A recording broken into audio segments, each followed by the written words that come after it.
The purple bruise blooming across Rosina R. Baker's cheekbone should have been invisible. Just another mark on a woman the world had trained itself not to see.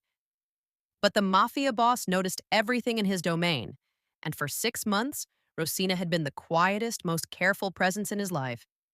When she arrived at his penthouse that Tuesday morning, moving differently, slower, more cautious, flinching when he entered the room, something cold and lethal stirred in his chest, something ancient, something protective, something that had kept him alive in a world built on blood and calculation.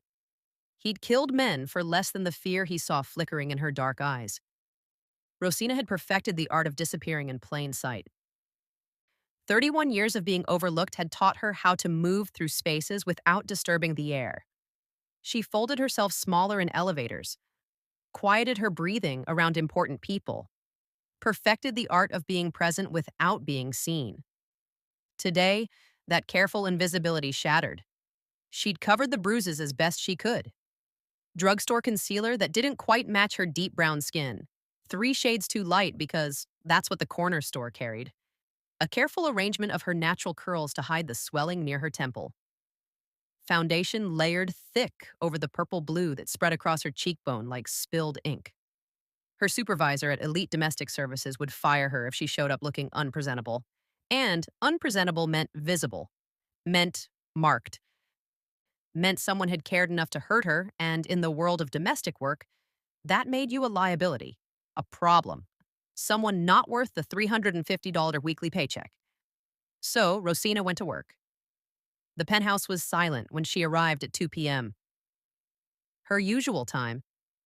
The Mafia boss was never home during her shifts, a small mercy she'd counted on today, desperately, like a prayer she didn't know how to speak. She moved through the expansive living room with its floor-to-ceiling windows overlooking Los Angeles. The city sprawled beneath like a kingdom. His kingdom. She'd heard the other maids whisper. Kong Minji owns half of Koreatown's businesses and all of its secrets. The restaurants are legitimate. Everything else exists in shadows. But Rosina knew a different truth. She knew the important things. He paid on time, always exactly on time, sometimes early. He was never home during her shifts. His suits probably cost more than her car, and the rumors whispered by other maids about what he controlled, what he did, those were best left unexamined. She didn't care about his business. She cared about the check that kept her fed, kept her apartment, kept her surviving in a city that chewed up people like her and spit them out like nothing.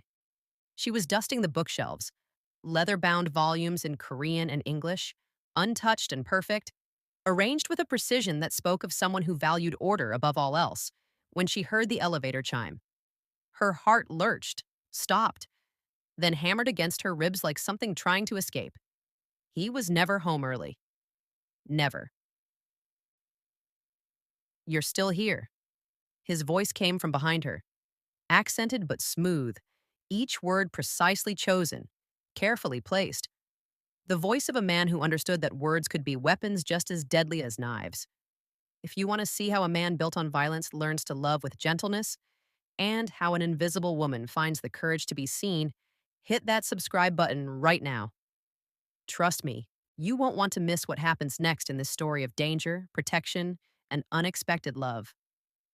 Rosina turned slowly, keeping her face angled away, praying the afternoon light streaming through the windows wouldn't betray her. "I'm sorry, Mr. Kang," she said quietly, dust cloth trembling in her hand. "I'll finish quickly. Look at me." It wasn't a request. The Mafia boss didn't make requests. She raised her eyes slowly, so slowly, and watched his expression shift, from distant politeness to something sharp, something focused, something dangerous. He crossed the room in 3 strides. Expensive Italian shoes silent on marble floors, moving with the grace of a predator who'd learned to hunt in spaces where sound meant death. Up close, he was devastating. Sharp jawline that could have been carved from stone. Dark eyes that missed nothing. Nothing. Cataloging every detail with the precision of someone who'd built an empire on reading people's weaknesses. Black hair styled with casual perfection. The top buttons of his white dress shirt undone, revealing collarbones and the hint of a tattoo that disappeared beneath expensive fabric. What happened to your face? His hand lifted toward her cheek. Rosina flinched. Couldn't help it. The movement was instinct, muscle memory, the body remembering what the mind tried to forget. His hand stopped midair, hovering, waiting for permission she didn't know how to give. His jaw clenched so tight she heard his teeth grind together. When he spoke again, his voice was deathly quiet. The kind of quiet that preceded violence, the kind of quiet that made grown men confess sins they'd buried years ago. Who did this to you? I fell. The lie tasted like ash, bitter and clumsy on her tongue. It's nothing, sir. I'll finish quickly. Don't. One word, but it carried the weight of absolute authority, the certainty of someone who'd spent 15 years making people obey without question. His hand lifted again, slower this time, giving her time to pull away, to run, to refuse. She didn't. Couldn't. His fingers barely brushed her jaw, turning her face toward the light with a gentleness that made tears burn behind her eyes. She watched his expression transform, from concern to something far more dangerous, something that looked like barely restrained fury wrapped in ice-cold calculation. These are defensive wounds, he said quietly, thumb ghosting over the bruise. His eyes dropped to her wrists, where long sleeves couldn't quite hide the finger-shaped marks darkening her brown skin. On your wrists, too. It wasn't a question. You didn't fall, Rosina. Her name. He'd never used her name before. In 6 months of cleaning his pristine home, she'd been Miss Baker on good days, invisible on most others. But now her name on his lips, careful, like something precious, like something that mattered, stopped her breath completely. Someone hurt you. Tears burned, threatened. She blinked them back viciously because crying meant weakness and weakness meant... It doesn't matter, she whispered. The Mafia boss went completely still, that predator stillness that meant someone had made a critical error and was about to learn exactly what that cost. It matters to me. 3 words, simple, direct, devastating. 3 words that changed everything. Rosina couldn't breathe, couldn't think. Couldn't process why this man, this dangerous, powerful man who controlled territories and commanded fear, was looking at her like she was something rare, something worth protecting, something visible. I don't understand, she managed, voice cracking. Why do you care? I'm just your maid. Something flickered across his face. Surprise, maybe. Hurt. Then that controlled mask slipped back into place, but his eyes still burned with intensity that made her skin warm despite her fear. You think that's all you are? Isn't it?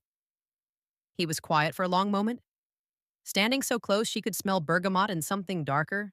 Whiskey, maybe, or smoke, or the scent of danger that clung to men who lived in shadows. I notice everything in my space, Rosina, he said finally. Softly, like a confession he hadn't planned to make. 6 months ago, you started bringing flowers. Cheap bodega flowers that you arrange in my kitchen when you think I won't see. Her breath caught. You reorganize my books by color instead of alphabetically because you think it looks better. He knew. He'd seen... You leave the windows open exactly 3 inches because you figured out I like fresh air but hate wind. His hand was still on her face, thumb tracing the edge of the bruise with devastating gentleness. You hum when you work. Old soul songs, R&B from the 70s and 80s. Your grandmother's favorites, I think, because sometimes you sing words about going home to Louisiana. Rosina couldn't speak, couldn't move, couldn't process that she'd thought herself invisible while he'd been cataloging every detail, every habit, every small way she'd tried to bring warmth into his cold, perfect space. You're not just my maid, he continued, voice dropping lower. Intimate, dangerous. You're the only real thing in this apartment. Mr. Kang. The name. Command absolute. Give me the name of who did this. I can't. Can't or won't. Both. She grabbed her cleaning caddy with shaking hands, desperate for escape, for the safety of invisibility she'd perfected over 3 decades. I should go. His hand caught her wrist. The unmarked one, gentle but firm, his thumb pressing against her pulse point, where her heart hammered like a trapped bird. "If you leave now," he said quietly, "you're taking my protection with you." He pulled her closer, not forcefully, but inevitable, like gravity, like something she'd been falling toward for 6 months without realizing. "Whoever hurt you, Rosina, they'll do it again." "Your protection?" She almost laughed. Would have if the situation wasn't so surreal, if her face didn't throb, if she wasn't suddenly aware of how small the distance between them had become. "You don't even know me." "I know enough." His jaw tightened. "I know you have strength that terrifies you. I know you work 5 houses a day to survive in a neighborhood that scares you. I know you make yourself invisible because being seen has always meant being hurt." He stepped closer. "And I know—" He stopped, drew a breath like the next words cost him something. "I know I won't let anyone hurt you again." The elevator chimed. The mafia boss's expression shifted instantly, the concern vanishing behind cold authority, the warmth in his eyes replaced by something harder, something that reminded her exactly what he was, who he was. A man emerged, Korean, young, deferential, speaking rapid words that sounded urgent. The mafia boss responded in Korean, his tone dismissive, never taking his eyes off Rosina. The man bowed and retreated. "Rosina." His voice drew her back. Softer now, the mask slipping again. "Stay, please, let me help you." "I can't." "Why?" "Because you're dangerous," she wanted to say. "Because I'm terrified of what you make me feel. Because being seen by you feels like standing in sunlight after years in shadow, and I don't know if I'll survive when you look away." "I just can't," she whispered instead. He studied her for a long moment, then released her wrist, but not before pressing something into her palm. A business card, heavy cardstock, embossed letters, his private number. "Call me," he said quietly. "If anything happens, if you need anything, if you just—" He stopped. "Call me." Rosina clutched the card, nodded once, and fled. The elevator descent felt like falling, like leaving safety behind, like the biggest mistake of her life. She didn't see him pull out his phone, didn't see the way his expression went flat and cold and deadly, didn't hear him make a call in rapid Korean, his voice carrying the weight of absolute command. Didn't know that within minutes, people were moving, searching, finding, preparing to deliver a message about what happened to people who touched things that belonged to the mafia boss. She only knew she could still feel his thumb on her cheekbone, could still hear her name spoken like something precious, could still feel the card burning in her palm like a promise, or a threat, or maybe both. That night, lying in her narrow bed in her cramped apartment, Rosina touched the fading bruise on her face and wondered what it meant that a man like him had looked at her like she mattered, like she was visible, like she was worth protecting, and wondered why, for the first time in 31 years, being seen didn't feel like danger. It felt like coming home. Rosina didn't make it to the elevator. "Stop." One word, spoken quietly, but it froze her in place like she'd been struck. The mafia boss was already on his phone, speaking rapid Korean, his tone clipped and precise. Commands, not requests. Within 30 seconds, the private elevator chimed again. A woman emerged, elegant, professional, carrying a sleek black medical bag. She wore tailored slacks and a cream blouse, her hair pulled back in a neat bun, and when she spoke, her English was perfect, barely touched by a Korean accent. "Sajangnim." She bowed slightly to the mafia boss, then turned to Rosina with kind eyes. "I'm Dr. Kim. May I examine you?" Rosina's mouth went dry. I I can't afford—" "You're not paying." The mafia boss's voice cut through her protest like a blade. His tone left no room for argument, no space for negotiation. This was happening whether she agreed or not. Dr. Kim's expression softened. "Please," she said gently, gesturing toward the leather sofa. "Let me make sure you're okay." Rosina perched on the edge of his pristine white sofa. Wrong in every way. Her discount store uniform, navy blue with the Elite Domestic Services logo embroidered over her heart, looked shabby against the expensive leather. Her secondhand shoes, carefully maintained but worn, seemed to apologize for touching his perfect marble floors. Her battered face, her trembling hands, her entire existence felt like a stain on his immaculate space. The mafia boss paced, back and forth behind the sofa like a caged predator, his expensive shoes silent but his presence deafening. She could feel his barely restrained fury radiating off him in waves. Dr. Kim worked with a gentle efficiency, examining the bruise on Rosina's face with careful fingers, checking her pupils with a penlight, running hands along her ribs. Rosina winced, and making soft, disapproving sounds. Arms, please. Rosina hesitated, then pushed up her sleeves. The defensive wounds stood out starkly against her brown skin. Finger-shaped bruises on both wrists. A handprint on her left forearm where she'd tried to block a blow. Behind her, the mafia boss stopped pacing. The silence was more terrifying than movement. Bruised ribs, Dr. Kim said quietly, her voice clinical but her eyes compassionate. Possible concussion.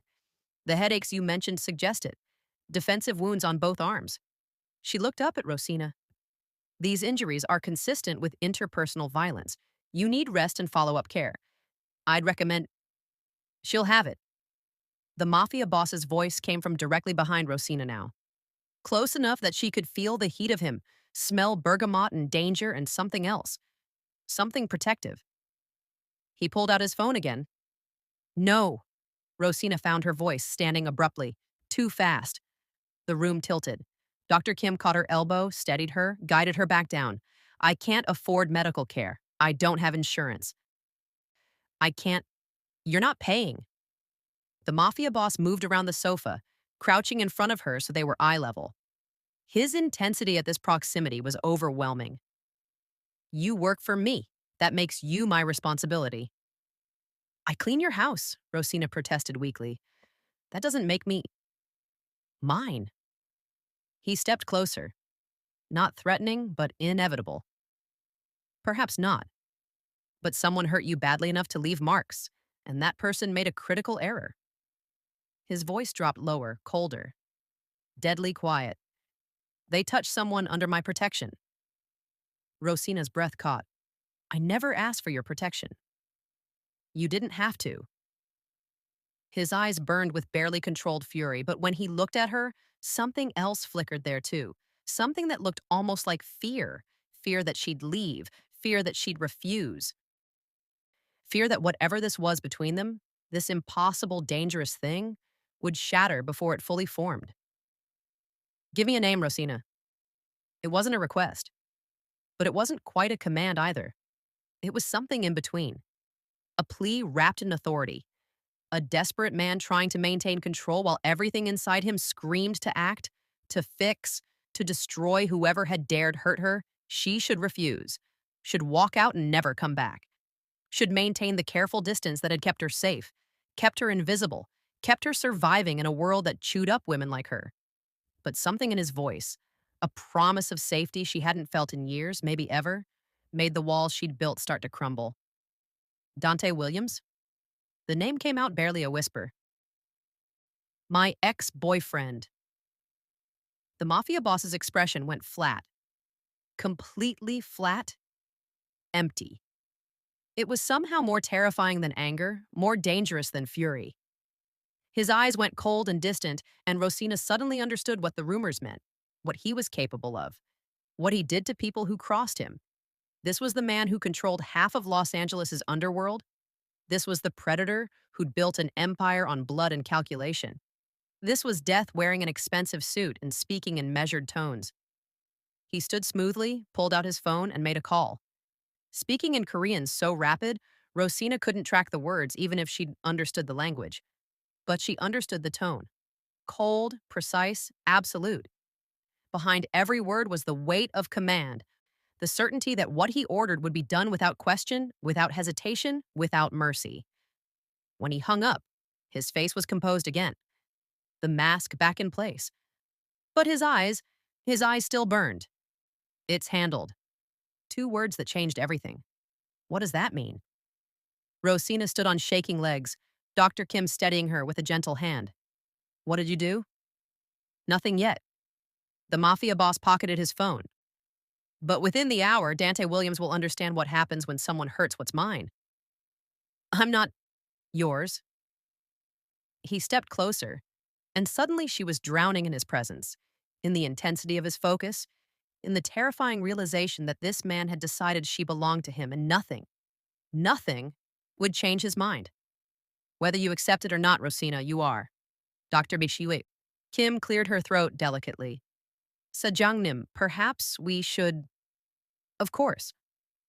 The mafia boss's voice softened immediately when addressing the doctor, shifting from predator to professional in a heartbeat. Thank you for coming so quickly.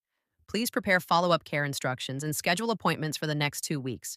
Send the bills to my office. Dr. Kim bowed slightly. Of course. She turned to Rosina, pulled a card from her pocket. Call me if the headaches worsen, or if you experience dizziness, nausea, or vision changes. Those are signs of a more serious concussion. Her expression was kind, knowing, like she'd seen this before. Women appearing in the mafia boss's life, damaged and afraid, and leaving healed and protected. Or maybe she just understood what it meant to be caught in his gravitational pull. Thank you, Rosina whispered. Dr. Kim squeezed her hand once, then left. The elevator chimed, descended, and suddenly Rosina was alone with him again, with the man who'd somehow decided she was worth protecting, worth claiming. Sit. Gentler this time, but no less absolute. Please. Rosina's legs gave out and she sank back onto the sofa, not because he'd commanded it, but because her body had finally caught up with her mind. The adrenaline was fading. The fear was crashing over her in waves. The reality of what had happened, last night with Dante, this morning facing the mafia boss, this moment where her carefully constructed invisibility had shattered completely, hit her all at once. She was shaking, couldn't stop. The mafia boss disappeared into the kitchen. She heard water running, the clink of porcelain, sounds that seemed impossibly domestic from a man who commanded criminal empires. He returned with tea in delicate cups, the expensive kind, fragrant and steaming, Korean tea that probably cost more than her weekly grocery budget. He sat across from her, not beside her, giving her space, respecting boundaries even while claiming ownership. Tell me everything.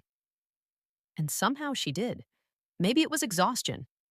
Maybe it was the way he looked at her, like she mattered, like her story deserved to be heard. Maybe it was because she'd been invisible for so long that finally being seen broke something loose inside her. Rosina told him about Dante, about charm that had turned to control so gradually she hadn't noticed until the cage was built, about jealousy that became violence, about how he'd left her 2 years ago, just walked out one day, and she'd been relieved. I thought it was over, she said quietly, hands wrapped around the teacup for warmth even though the penthouse wasn't cold. I thought I was free. But he came back. Not a question. 2 weeks ago. Her voice cracked. He showed up at my apartment, said he'd been thinking about me, said he wanted another chance. And when you refused, he got angry. The understatement of the year. At first it was just words, saying I owed him, that he'd wasted time on me, that no one else would want me. The mafia boss's jaw clenched so tight she could see the muscle jump. Then last night he came back demanding money, said I owed him for all the time he'd invested in me. She laughed bitterly. I told him I didn't have money. I work 5 houses a day just to make rent. He didn't care. Said I could get money from somewhere, from someone. And when you refused again? Rosina touched her face unconsciously. He said I needed to be reminded of my place, that I'd always been nothing and would always be nothing, that I should be grateful he'd ever looked at me. Her voice dropped to a whisper. He hit me. When I tried to block him, he grabbed my wrists. When I tried to leave, he shoved me against the wall. My ribs. She couldn't finish, didn't need to. The mafia boss stood, moved to the window, stood there with his back to her, hands in his pockets, shoulders rigid with barely contained violence. Did he threaten to come back? Yes. The word hung in the air like a death sentence. He said, she swallowed hard. He said he knows where I work, that I can't hide from him, that next time would be worse if I didn't give him what he wanted. Silence stretched, long enough that Rosina started to wonder if she'd made a mistake. If telling him had been the worst decision of her life. If she'd just painted a target on her back by involving a man like him. Then he turned. His expression was calm. Too calm. That predator stillness that meant decisions had been made and actions would follow. Dante Williams will never touch you again. Simple, direct, absolute. What are you going to do? What's necessary? He crossed back to her, sat down, but closer this time. Close enough that she could see the tattoo peeking above his collar. Intricate lines that probably told a story she didn't know how to read. Rosina, I need you to understand something. His voice was quiet but intense. I've built my life on reading people, on understanding threats, on neutralizing problems before they become catastrophic. He leaned forward. What you've described isn't just assault, it's escalation. Men like Dante don't stop unless they're made to stop. What does that mean? It means I'm going to have a conversation with him. The way he said conversation made it sound like a threat. You're going to hurt him, not a question. I'm going to make sure he understands that certain actions have consequences. The mafia boss's eyes held hers. That touching you was the biggest mistake of his miserable life. Rosina should have been horrified, should have protested, should have stood up and walked out and never looked back. Instead, she felt something she hadn't felt in years. Safe? I don't understand why you're doing this. Her voice was small. Why you care? I'm just... Don't. He cut her off. Don't say you're just my maid. Don't say you're nothing. Don't echo the lies men like Dante have been telling you for years. His hand lifted to her face, hovering, seeking permission. This time she nodded. His fingers were gentle against her bruised cheek, thumb tracing the discoloration with devastating care. You want to know why I care? His voice dropped lower, intimate. Because for 6 months, you've been bringing life into this tomb I call home. Because you hum while you work like you still believe in joy despite everything. Because you make my cold, perfect space feel real. He leaned closer. Because when I look at you, I see someone stronger than anyone I've ever met, and because... He stopped, drew a breath. Because the thought of anyone hurting you makes me want to burn the world down. Rosina couldn't breathe, couldn't think, could only stare at this dangerous man who was looking at her like she was precious, like she mattered. What did you do to Dante? She whispered.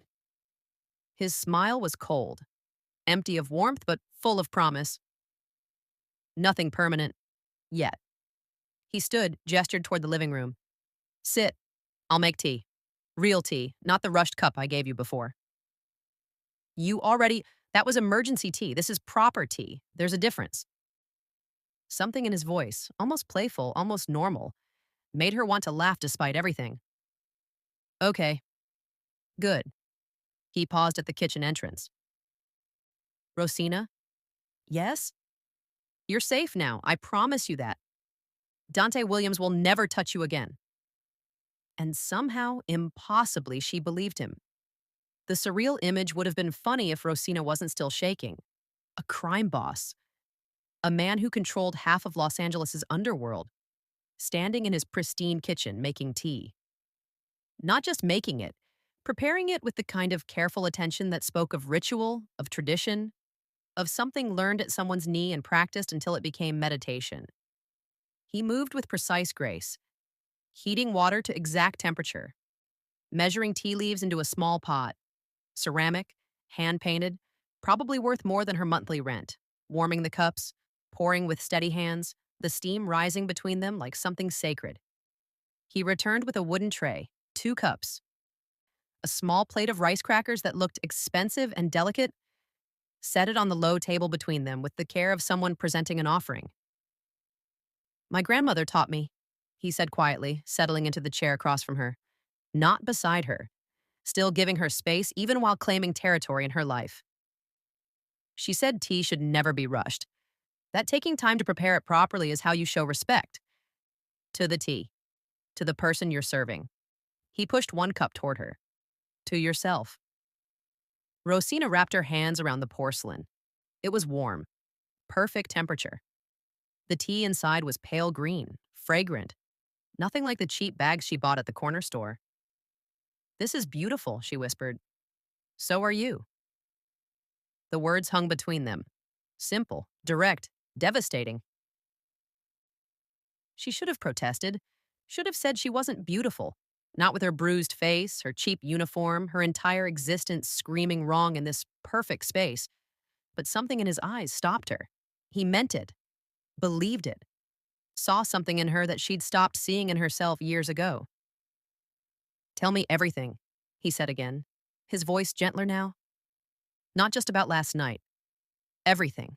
I want to understand. Why? Because you matter to me. 4 words. They shouldn't have had the power to crack her open. But they did. Rosina told him about meeting Dante 3 years ago at a community center where she'd been taking night classes. How he'd been charming at first, attentive, made her feel seen in ways she'd never experienced. He was good at that, she said quietly, staring into her tea. Making me feel special, like I was the only person in the room. And then it shifted. So slowly I didn't notice at first. She took a sip. The tea was perfect.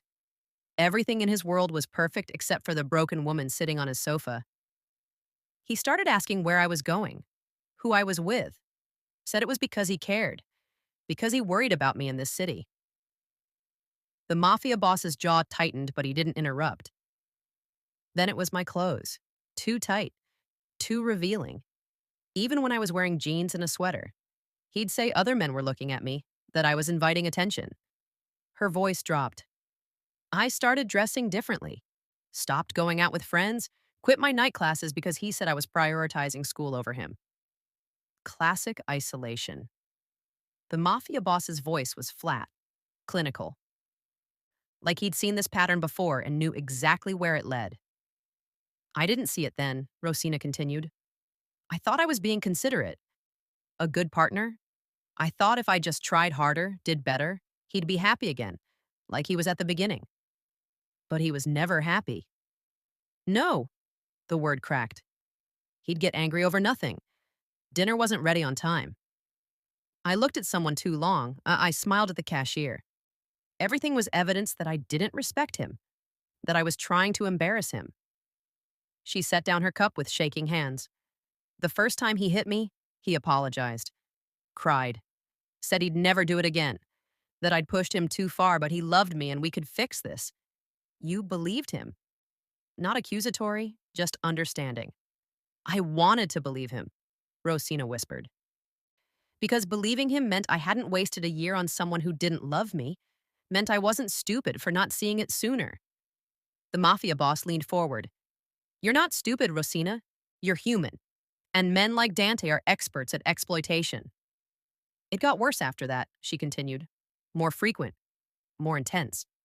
He'd apologize after, bring flowers, say he'd get help, but he never did. Why didn't you leave? The question wasn't judgmental, just curious, trying to understand. I tried. Her voice broke. Twice. The first time he found me at my friend's apartment. Convinced her I was overreacting. That we just had a fight and I was being dramatic. She believed him. Everyone always believed him. And the second time? I went to a shelter. Lasted 3 days before he showed up at my work. Got me fired by telling my boss I'd been stealing. Had no proof, but the accusation was enough. I was desperate. He said if I came back, he'd help me find a new job. Make things right. She laughed bitterly. I was so stupid. You were surviving. The Mafia boss's voice was fierce. Don't confuse survival with stupidity. You did what you had to do to stay alive. That's strength, Rosina, not weakness. Tears burned her eyes. No one had ever said that to her before. No one had ever made her feel like her choices, even the bad ones, were valid. Then one day he just left, she said. No explanation, no goodbye. Just packed his things while I was at work and disappeared. I thought I'd done something wrong, spent weeks wondering what I could have done differently. Until, until I realized I could breathe again. That I wasn't walking on eggshells. That I could wear what I wanted, go where I wanted, be who I wanted without fear. She met his eyes. I thought I was free. But he came back. The mafia boss's voice was deadly quiet. 2 weeks ago, out of nowhere. Rosina nodded. Showed up at my apartment like nothing had happened. Said he'd been thinking about me. That he'd made mistakes, but he'd changed. That we could start over. You said no. I said no. Pride flickered in her voice. I told him I'd moved on, that I didn't want to see him again, that he needed to leave. And he didn't take it well. He, she swallowed hard. He got angry, said I was ungrateful, that he'd wasted 2 years on me, that no one else would want someone like me. Too broken, too damaged, too nothing. The mafia boss stood abruptly, moved to the window, stood there with his back to her, shoulders rigid, hands clenched at his sides. He's wrong. The words were barely controlled violence. You're not broken. You're not nothing. You're... He stopped, drew a breath. You're everything he couldn't destroy. Rosina couldn't speak, couldn't process this man, this dangerous, powerful man, defending her against demons she'd thought she'd have to fight alone. Last night, she continued quietly, he came back, demanding money this time. Said I owed him, that he'd invested time and resources in me and deserved compensation. And when you refused? He said I needed to be reminded of my place. Her hand touched her bruised cheek. He hit me. When I tried to block him, he grabbed my wrists. When I tried to run, he shoved me against the wall. That's when my ribs... She couldn't finish. The mafia boss turned. His expression was that empty calm that terrified her more than anger. Did he say anything else? He said he'd be back. That I couldn't hide from him. That next time would be worse if I didn't give him what he wanted. Silence. Heavy. Weighted with unspoken violence. He won't get a next time, the mafia boss said finally. I promise you that. He returned to his seat, poured more tea with steady hands, even though Rosina could see the fury simmering beneath his controlled exterior. I need to tell you something, he said quietly. About why I noticed. Why I care. Rosina's heart hammered. Okay. He leaned back, studying her with that intensity that made her feel seen in ways both terrifying and exhilarating. 6 months ago, you started bringing flowers. Her breath caught. Cheap bodega flowers that you arrange in my kitchen when you think I won't see. Daisies, usually. Sometimes carnations. Once tulips that were half dead, but you made them look beautiful anyway. I shouldn't have... You should have. He cut her off gently. You made this place feel less like a mausoleum, more like a home. I didn't think you noticed. I notice everything, Rosina. His voice dropped lower, intimate. I notice that you reorganize my books by color instead of alphabetically because you think it looks better. You're right, by the way. It does look better. A small laugh escaped her, despite everything. I notice that you leave the windows open exactly 3 inches because somehow you figured out I like fresh air, but hate when the wind disturbs my papers. He wasn't done. I notice that you hum while you work. Old soul songs, R&B from the 70s and 80s. Aretha Franklin, Gladys Knight. Your grandmother's favorites, I think, because sometimes you sing the words softly. About going home to Louisiana. About missing someone. About surviving. Tears spilled over. She couldn't stop them. You were never invisible to me, Rosina. He leaned forward. From the first day I saw you, the way you moved through space is like you were apologizing for existing. The way you made yourself smaller in elevators. The way you never looked anyone in the eye. His hand reached across the space between them, palm up, offering. I saw someone who'd been hurt so badly they'd learned to disappear. And something in me, something I didn't understand then, wanted to make you visible again. Rosina placed her hand in his fingers closed around hers. Gentle, secure. I don't understand, she whispered through tears. Why would you care about someone like me? Because you're not someone like you. You're you. You're the woman who brings beauty into cold spaces, who hums like joy still exists even when the world's tried to crush it out of you, who treats my home with more care than I do. He stood, pulling her up with him, keeping their hands joined. Because you walked into my life broken and afraid, and something in me recognized something in you. Two people who learned to survive by becoming what others needed them to be. His free hand lifted to her face, cupping her bruised cheek with devastating gentleness. But Rosina, I'm done surviving. I want to live, and I want to live with you in my life. I don't, this is, words failed. Too fast? He supplied. Insane? She laughed wetly. Both. I know. He smiled, the first real smile she'd seen from him. It transformed his face, made him look younger, almost vulnerable. I'm not a good man, Rosina. I've done things that would horrify you, built an empire on fear and violence, made choices I can't take back. His thumb wiped away her tears. But I protect what's mine. And whether you accept it or not, you're mine now. I should be terrified of you, she whispered. Are you? She thought about it, really thought about it. No, she said finally. I'm terrified of what you make me feel, of how much I want to believe this is real, of how desperately I want to be seen by you. Then let me see you. His forehead touched hers. Let me take care of you. Let me show you what it's like to be protected instead of hunted. I don't need saving. I know. He pulled back to look at her. You're already saving yourself. You've been doing it for years. I'm just offering backup. A laugh bubbled up. Unexpected. Real. Backup? I'm very good at backup, he said seriously. Ask anyone in my organization. The reminder of what he was, who he was, should have scared her.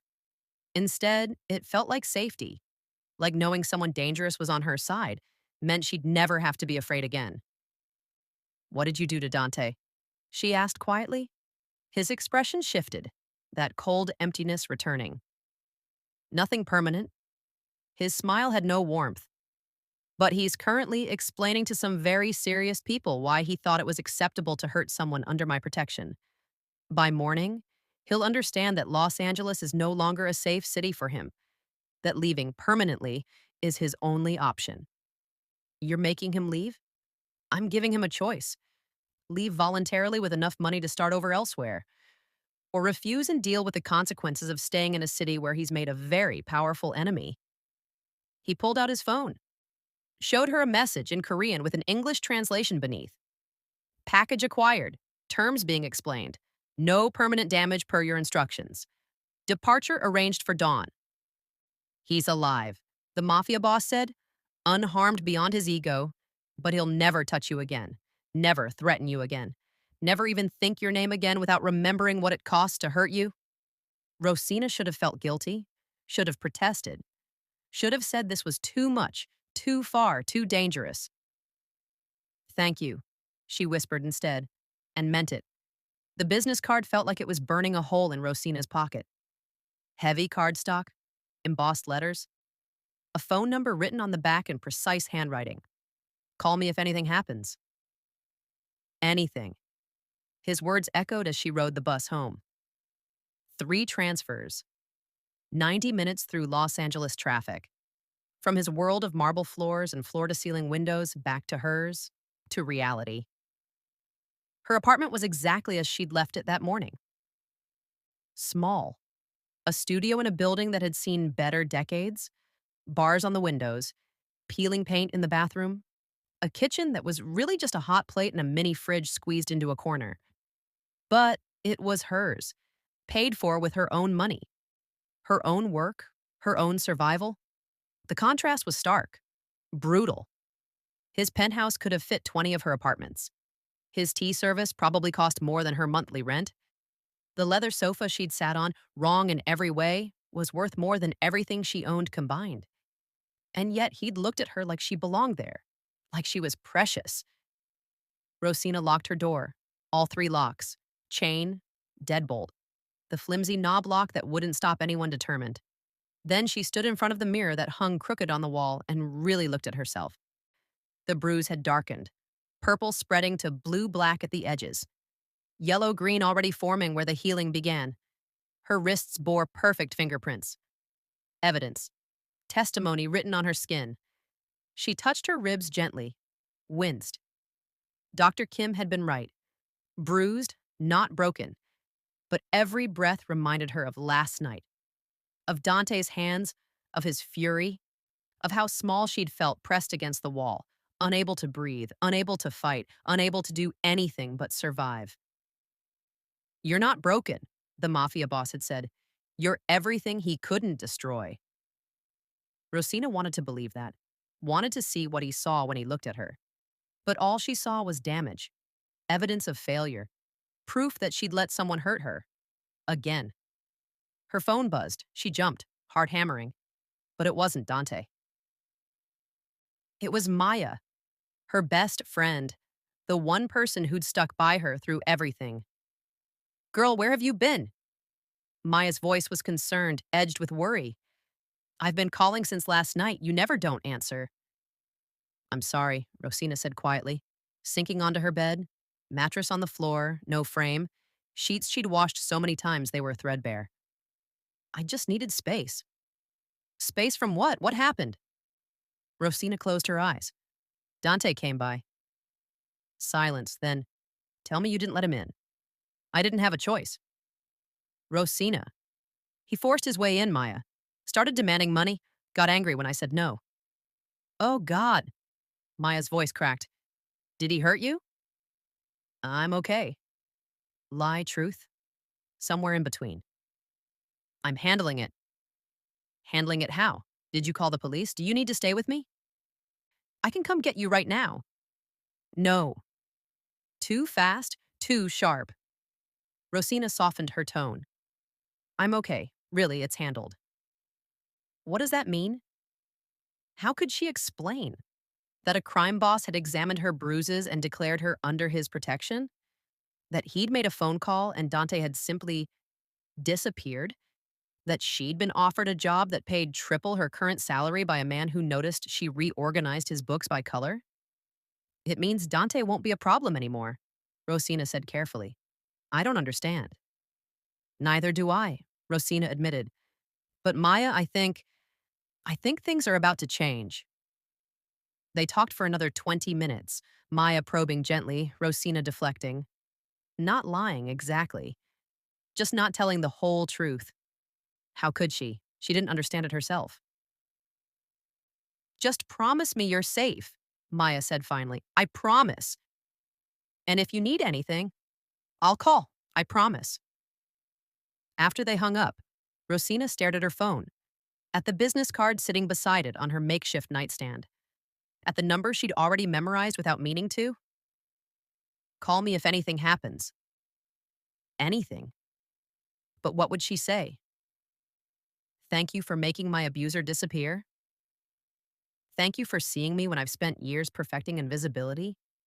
"Thank you for offering me a job I'm not qualified for just because you like how I arrange flowers"? Her phone buzzed again. This time her heart stopped. Because it was Dante's number, but the message wasn't from him. "This number is no longer in service." Rosina stared, read it again, then checked her call log. His number was there. All his previous messages. But when she tried to call it, disconnected. Like he'd never existed. Like he'd been erased. "What did you do?" she whispered to the empty apartment. To the man who'd somehow reached into her life and rearranged everything in the space of a few hours. Parallel. The warehouse. Dante Williams had been brought to a warehouse in an industrial part of Los Angeles he'd never seen before. Not violently, no one had touched him. But the 3 Korean men who'd appeared at his motel room had made it clear that refusal wasn't an option. The ride had been silent, professional, terrifying. Now he sat in a chair, not tied, not restrained, but somehow unable to move while a man named Jin stood before him. Calm, collected, explaining in perfect English exactly how badly Dante had fucked up. "You put your hands on someone under our organization's protection. Jin said. His voice was almost pleasant, like he was discussing the weather. That was your first mistake. I don't know what you're talking about. Rosina R. Baker. Dante's mouth went dry. Your ex-girlfriend. The woman you assaulted last night. The woman you've been threatening for 2 weeks. Jin pulled out his phone, showed Dante a photo. Rosina's bruised face, her wrists. Evidence. Your second mistake was thinking you could get away with it. Jin didn't raise his voice. Didn't need to. The two men flanking Dante were message enough. Here's what's going to happen, Jin continued. You're going to leave Los Angeles tonight. You have a ticket to Phoenix, a job waiting, warehouse work, minimum wage, but honest work. You'll take it. You'll stay there. You'll never contact Rosina again, never think her name, never speak it. And if I refuse? Dante tried to sound brave. Failed. Jin smiled. It was the most terrifying thing Dante had ever seen. Then we have a different conversation. One that ends with you understanding why crossing our organization is the last mistake people make. He leaned forward. But my employer has requested we handle this cleanly. No permanent damage, no violence, just a very clear message about consequences. Jin straightened. So I'm giving you a choice. Phoenix with a fresh start, or Los Angeles with a very short future. What will it be? 2 hours later, Dante Williams was on a bus, heading east, with a new phone number that he'd been told to give to no one. A job offer in Phoenix. And the absolute certainty that if he ever returned to Los Angeles, he wouldn't survive the experience. Jin watched the bus pull away, made a call. It's done, Sajangnim. No violence. He understood the message. He won't be back. On the other end, the Mafia boss's voice was quiet, controlled. But Jin heard the satisfaction there. Good. Keep monitoring, if he even thinks about returning. I know, sir. Jin hung up, turned to his associates. The boss is different with this one of them said quietly in Korean. Jin nodded. She's changed him, made him softer. Is that a problem? No. Jin smiled slightly.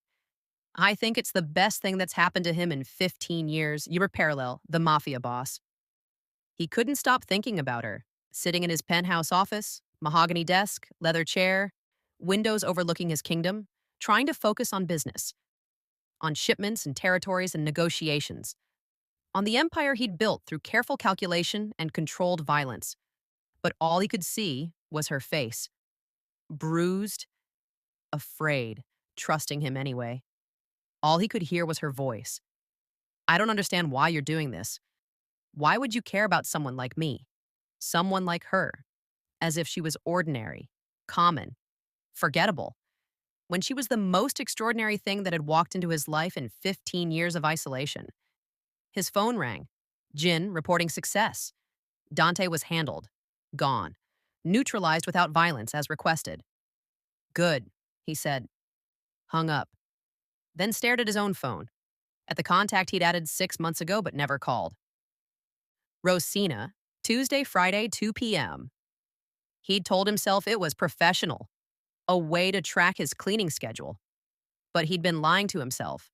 He'd saved her number because even then, even 6 months ago when she was just another employee, just another invisible presence, something in him had recognized something in her. A kindred spirit. A survivor.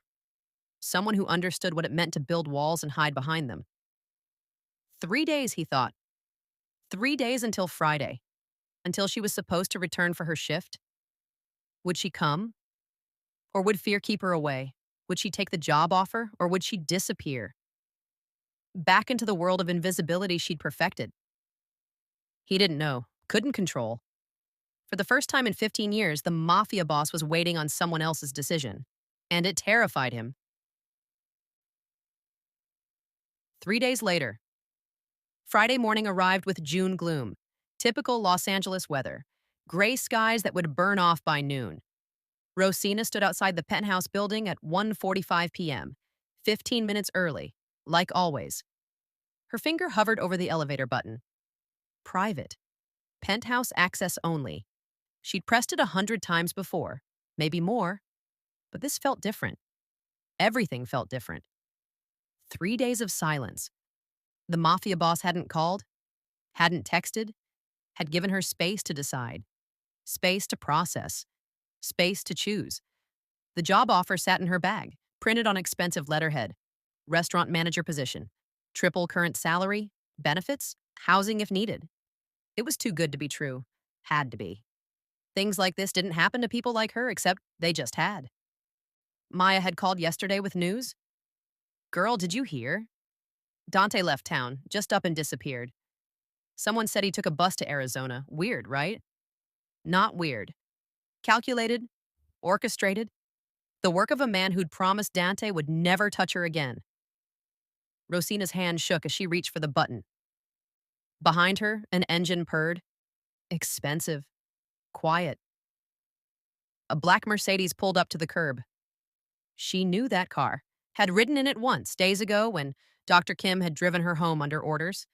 The back window rolled down, and there he was, the mafia boss, in a charcoal suit that probably cost thousands, white shirt crisp, tie perfectly knotted, looking at her with an intensity that stole her breath. Get in, Rosina. Not a command, not quite a request. Something in between, an invitation, a choice. Her choice. She could press the elevator button, go upstairs, clean his penthouse like nothing had changed, maintain the careful distance, stay invisible, stay safe.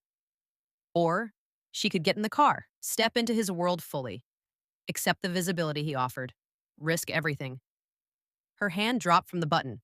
She walked to the Mercedes, opened the door, slid into leather seats that smelled like bergamot and possibility. The door closed. The mafia boss smiled. Slow, devastating, real. I wasn't sure you'd come, he said quietly. Neither was I. But you did. I did. He reached across the space between them, took her hand. Then let's get started. The Mercedes pulled away from the curb, heading somewhere new, somewhere unknown, somewhere that felt impossibly like a beginning. And Rosina R. Baker, invisible for 31 years, let herself be seen. The city scrolled past the Mercedes windows like a film reel. Los Angeles in all its contradictions. Gleaming towers giving way to struggling neighborhoods, wealth and poverty separated by single blocks. Two worlds that never touched, until now. Rosina sat in leather seats that probably cost more than her monthly rent, hyper aware of the man beside her, the mafia boss. She still didn't know his name, hadn't asked, wasn't sure she wanted to know. Names made things real, made them impossible to take back. The silence stretched. Not uncomfortable or exactly, but weighted. Heavy with everything unsaid. With choices made and lines crossed and the terrifying awareness that nothing would be the same after this. You came back. His voice broke the silence. Quiet. Almost vulnerable. Like he'd genuinely been uncertain. I did, Rosina said. Why? She looked at him then. Really looked. At the sharp jawline and dark eyes that had haunted her thoughts for 3 days. At the perfectly styled hair and expensive suit that screamed power and control. At the barely visible tension in his shoulders that suggested he was just as nervous as she was. I don't know, she admitted. Maybe because I'm tired of being invisible. Maybe because you see me and I don't know how to walk away from that. Maybe, she stopped. Maybe because for the first time in my life, someone offered me protection without asking for something in return. Yet. He said it gently. Honestly. You think I'll ask for something eventually? Everyone does. What if I told you? He turned in his seat to face her fully. That what I want is something you might actually want to give? Her breath caught. What do you want? You. One word, simple, devastating. Not your service, not your gratitude, not your obligation. Just you. In my life. In my space. Choosing to be there because you want to be. The Mercedes turned into Koreatown. Signs in Korean and English. Restaurants and shops and businesses that spoke of community, of culture, of a world Rosina had only ever glimpsed from the outside. They pulled up in front of a restaurant. Hanul. The sign was elegant. traditional Korean characters with English beneath. It means heaven, the mafia boss said quietly. My grandmother's name for the restaurant. She said food should be heavenly, should transport you, should make you forget everything except the moment you're in. He opened his door, then came around to open hers. Old-fashioned, proper. His hand extended to help her out. She took it. His fingers closed around hers. Warm, secure, real. I'm not here for you to clean, Rosina, he said as they stood on the sidewalk, city noise humming around them. I'm here because I couldn't stay away, because I spent 3 days thinking about you, wondering if you'd come back, hoping you would, terrified you wouldn't. You don't seem like someone who gets terrified. His smile was wry. You'd be surprised what terrifies me. He led her inside. The restaurant was beautiful. Traditional Korean aesthetic mixed with modern elegance, dark wood and paper screens, soft lighting that made everything feel intimate. The scent of sesame oil and garlic and something sweet and complex. Staff bowed as the mafia boss entered. Sajangnim. He responded in Korean. Warm, familiar. This was his world, his kingdom, and he was bringing her into it. They were led past the main dining room, already filling with the dinner crowd, to a private room in the back. Traditional low table, floor cushions, a single scroll on the wall depicting mountains and mist. Minimalist, perfect. Sit, he said gently, helping her settle onto a cushion. She felt awkward, wrong. Her cheap work clothes and scuffed shoes against this backdrop of careful beauty. But when he sat across from her, his expression held no judgment, only warmth. Thank you for coming, he said. For trusting me enough to get in the car. I'm still not sure it was smart. It probably wasn't. His honesty surprised her. I'm dangerous, Rosina. I won't pretend otherwise. My world is complicated, dark, built on things most people pretend don't exist. He leaned forward. But with you, I want to be honest. No games, no manipulation, just truth. Even when the truth is ugly, especially then. A server entered. Young woman, bowed to the mafia boss, smiled at Rosina with genuine warmth. They exchanged words in Korean. He ordered without consulting a menu. When the server left, Rosina raised an eyebrow. Trust me? He asked. I'm sitting in a private room in your restaurant. I think I've already decided to trust you. Fair point. His smile was devastating, made him look younger, almost boyish. My grandmother taught me that food is how you show care. How you welcome people into your world. I want to show you mine. I don't know anything about Korean food, Rosina admitted. Then I'll teach you. The food arrived in waves. Small dishes. Banchan, he called them. Kimchi, spicy, fermented, complex. Seasoned vegetables, pickled radish. Each one explained with patience and pride. This is my grandmother's recipe, he said, indicating the kimchi. She made it every autumn. Said the best kimchi required time. Patience. The willingness to let things transform slowly. Rosina tasted it. The heat bloomed on her tongue. Sharp, sour, alive. It's incredible. His expression softened. She would have liked you. How do you know? Because she always said the strongest people are the ones who protect others before themselves, the ones who survive by refusing to become what hurt them. He met her eyes. You're exactly the kind of person she respected. More dishes arrived. Galbi, short ribs marinated in soy and pear, grilled until the edges caramelized. Japchae, glass noodles with vegetables, sweet and savory. Sundubu jjigae, soft tofu stew that steamed and bubbled in a stone pot. He taught her how to wrap meat in lettuce leaves. Sam, he called it. Showed her how to add rice, a dab of samjang, create perfect bites. Laughed when she made a mess, gently corrected her chopstick grip. You're patient, she observed, only with things that matter. Throughout the meal, he talked about growing up between two worlds, Korean at home, American everywhere else, learning to code switch, to be what each space required. I understand invisibility, he said quietly. Maybe not the same way you do, but I learned early how to become what people expected, to hide the parts that didn't fit. When did you stop hiding? When I realized that being seen as dangerous was safer than being seen as weak. He set down his chopsticks. I built this empire by making myself visible in specific ways, by controlling how people saw me, but Rosina. He paused. I've never let anyone see me the way I want you to see me. How's that? Honestly, completely, without the armor. Tell me about Louisiana, he said, refilling her tea. Not soju or wine, but fragrant barley tea. Grounding, safe. Rosina talked about her grandmother, about learning to cook in a kitchen that smelled like cayenne and bay leaves, about music always playing, Aretha and Gladys and Al Green, about hot summers and mosquitoes and the way the air felt thick enough to drink. She raised me after my mother died, Rosina said. Taught me that survival was an art form, that making beauty in hard places was resistance. That's why you brought flowers, understanding in his voice. My grandmother always had flowers, even when we had nothing else. She said beauty shouldn't be a luxury, should be a right. She sounds remarkable. She was. Past tense, the ache still sharp even years later. She would have been terrified of you, Rosina added with a small smile. But she also would have appreciated that you noticed the flowers. I notice everything about you, Rosina.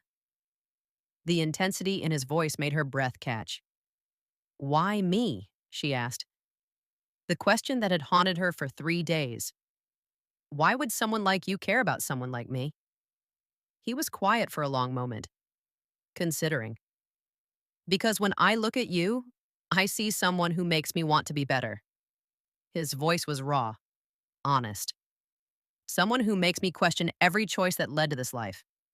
Every compromise I made with my conscience. Every time I chose power over principle. He leaned forward. I built an empire, Rosina. Made myself untouchable. Wealthy. Feared. Everything I thought I wanted when I was 17 and alone and terrified in a city that didn't want me. And now I realize I built a beautiful prison. Surrounded myself with things instead of people. With employees instead of friends. With control instead of connection. His hand reached across the table, palm up, offering. Then you walked in humming soul songs, bringing cheap flowers that you thought I wouldn't notice, making my cold space feel warm. And I realized what I'd been missing. Rosina placed her hand in his. What's that? Someone real. Someone who sees past the suit and the reputation and the empire. Someone who makes me remember there's more to life than surviving. I'm not a good man, Rosina. The confession came quietly. I've done things that would horrify you. Hurt people. Destroyed lives. Built my wealth on fear and blood. I can't take that back, can't erase it. Are you trying to scare me away? I'm trying to be honest. He gripped her hand tighter. You deserve to know what you're getting into, who I am, what I've done. And if it does horrify me, then you walk away. I won't stop you. Won't manipulate or coerce. You get to choose, Rosina. Always. She studied him. This powerful man offering vulnerability like a gift.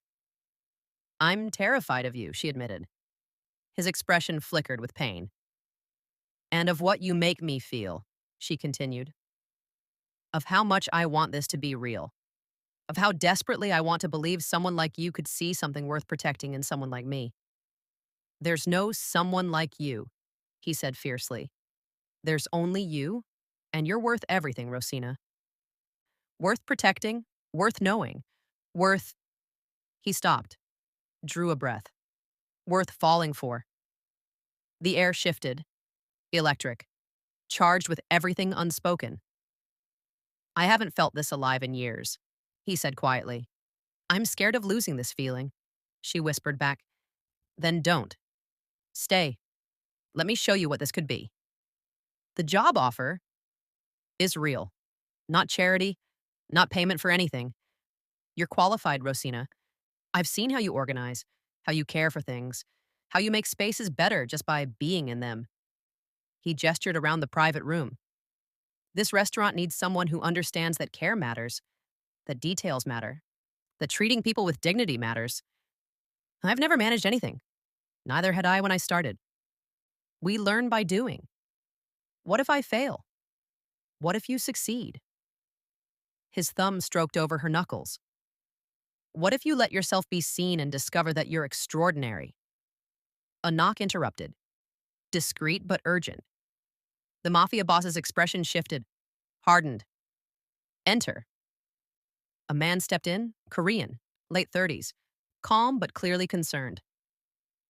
Jin, the mafia boss said. They exchanged rapid Korean. Too fast for Rosina to catch tone, but she saw the mafia boss's jaw tighten, saw the frustration flicker across his features, saw the moment he made a decision. I have to go, he said, turning back to Rosina. Business that can't wait. I'm sorry. Disappointment crashed through her, sharp, unexpected. I'll have my driver take you home. What if I want to wait? The words came out before she could stop them. Brave, reckless. His expression transformed. Surprise, hope, desire. You'd wait for me? Is that allowed? Allowed. He laughed. Actually laughed. Rosina, you can do whatever you want. Stay here, order more food, explore the restaurant. Whatever you're comfortable with. He stood, reached down to help her up, pulled her close. Not inappropriate, but intimate. His hand cupped her face, thumb brushing over her cheekbone, where the bruise had faded to yellow-green. Then wait, he said quietly. I'll make it worth your while. He lifted her hand to his lips, pressed a kiss to her knuckles. Old-fashioned, proper, electrifying. I'll be back within the hour. Don't leave. I'll be here. Promise? Promise. He left with Jin, their voices fading down the hallway. Rosina stood in the private room, surrounded by the remains of their meal, by the evidence of care he'd shown, by the reality that she'd just promised to wait for a man whose name she didn't even know. A crime boss, a dangerous man, someone who could destroy her with a phone call, but also someone who'd noticed her flowers, who'd made her tea with careful hands, who'd shared his grandmother's recipes and his own vulnerability, who'd looked at her like she was precious.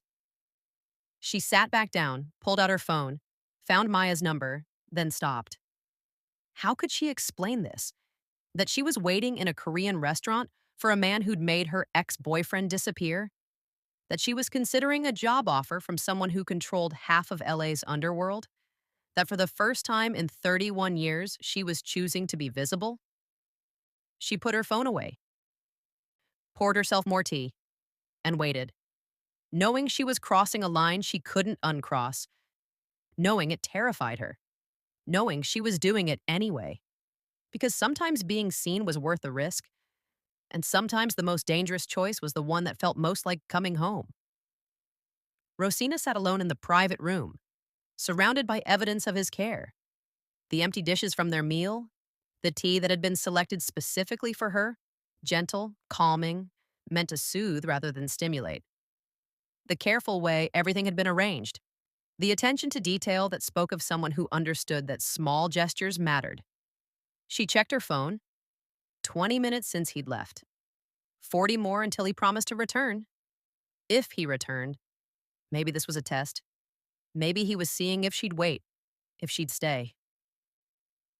If she'd choose him, even when he wasn't there to persuade her with intensity and vulnerability and those devastating eyes.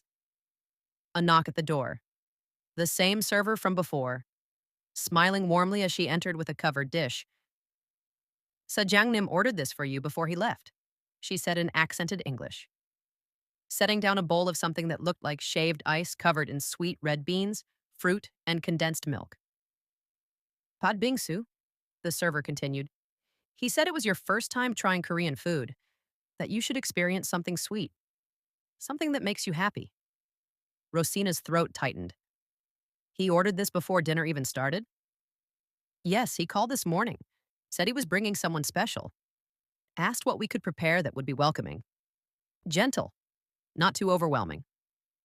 The server smiled. In 15 years, I've never seen Sajangnam care this much about someone's comfort. She bowed slightly and left. Rosina stared at the dessert, at the evidence that he'd been planning this, thinking about her comfort, her experience, her happiness, before he'd even known if she'd show up. She picked up the spoon, tasted, sweet, cold, perfect, and felt tears burn behind her eyes. 47 minutes. He'd promised an hour, returned early. The door opened and there he was, disheveled, tie loosened, hair no longer perfectly styled, jacket gone, shirt sleeves rolled up, revealing forearms marked with tattoos she'd only glimpsed before. He looked urgent, almost wild, nothing like the controlled man who'd left. "I'm sorry," he said immediately.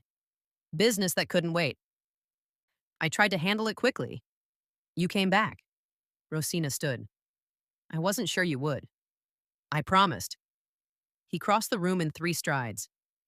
"And I don't break promises. Not to you." "What happened?" She gestured to his appearance. "You look like I've been handling problems." He ran a hand through his hair. "Nothing dangerous, just complicated, time sensitive, required my personal attention." "What kind of business?" The question hung between them. The one she'd been too afraid to ask, the one that would make this real, would force him to either lie or reveal exactly what he was, who he was, what he did in the shadows. He looked at her for a long moment, then moved to the table, sat down, gestured for her to join him. "You deserve honesty," he said quietly, "even when it's ugly." Rosina sat, heart pounding. "What kind of business?" she asked again. "The kind that keeps people safe." He met her eyes. "And sometimes the kind that removes threats." "Removes?" "Yes." No elaboration, just confirmation. "I need to know what I'm getting into," Rosina said. Her voice shook, but she forced the words out. "What you are? What you do? Not rumors, not implications. The truth." "The truth." He smiled without humor. "You're getting into me, Rosina. All of me. The restaurants, those are legitimate. My grandmother built Hanul from nothing. I've expanded to 3 more locations. They're clean, legal, profitable." He paused. "Everything else is complicated." "How complicated?" "I control territory in Koreatown and beyond. I settle disputes between businesses. I ensure certain operations can function without interference from rivals or corrupt officials. I provide protection." His voice was clinical, detached, like he was describing someone else's life. "Protection rackets." Rosina's grandmother's voice echoed. "Stories about men who demanded money in exchange for keeping trouble away. Trouble they'd often created themselves." "Some people call it that," he acknowledged.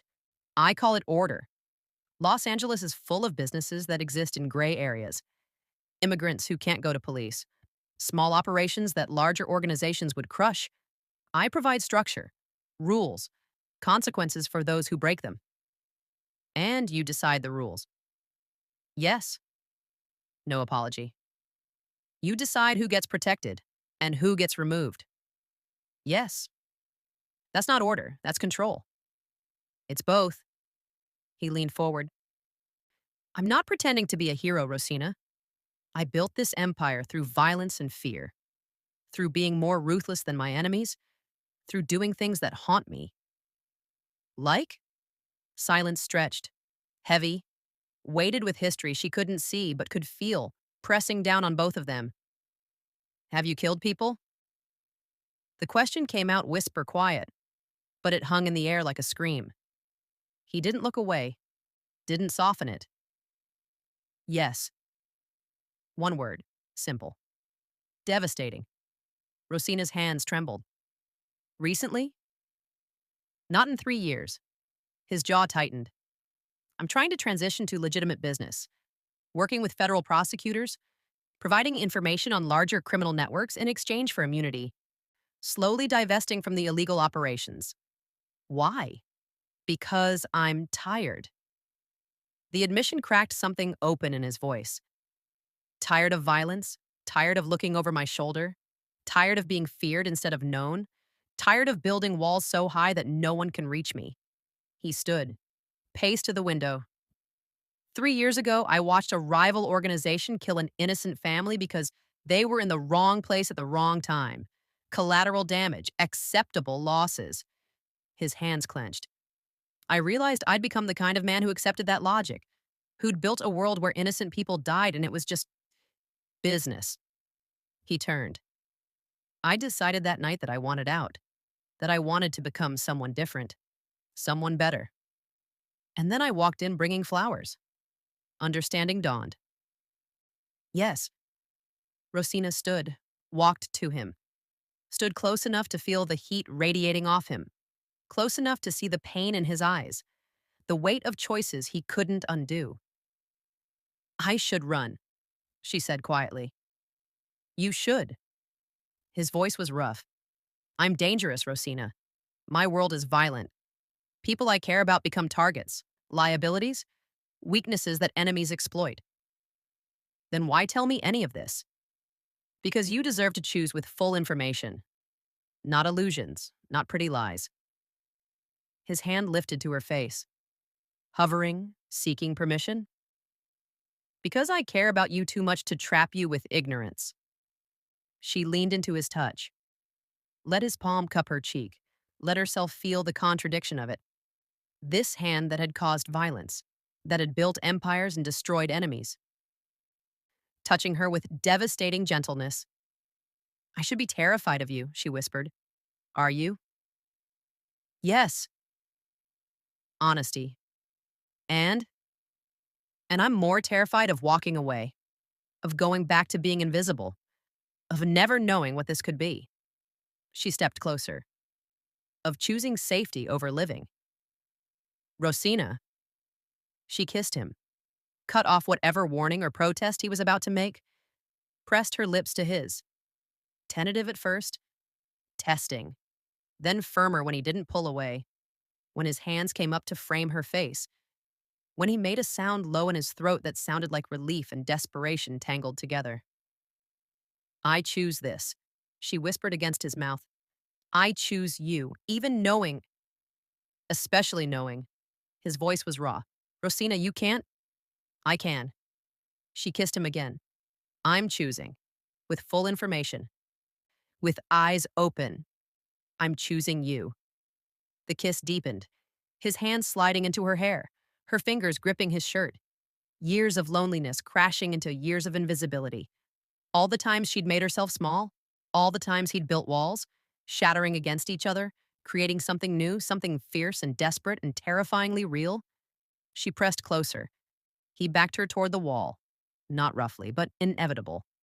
Like gravity, like they'd been falling toward this moment since she first walked into his penthouse 6 months ago.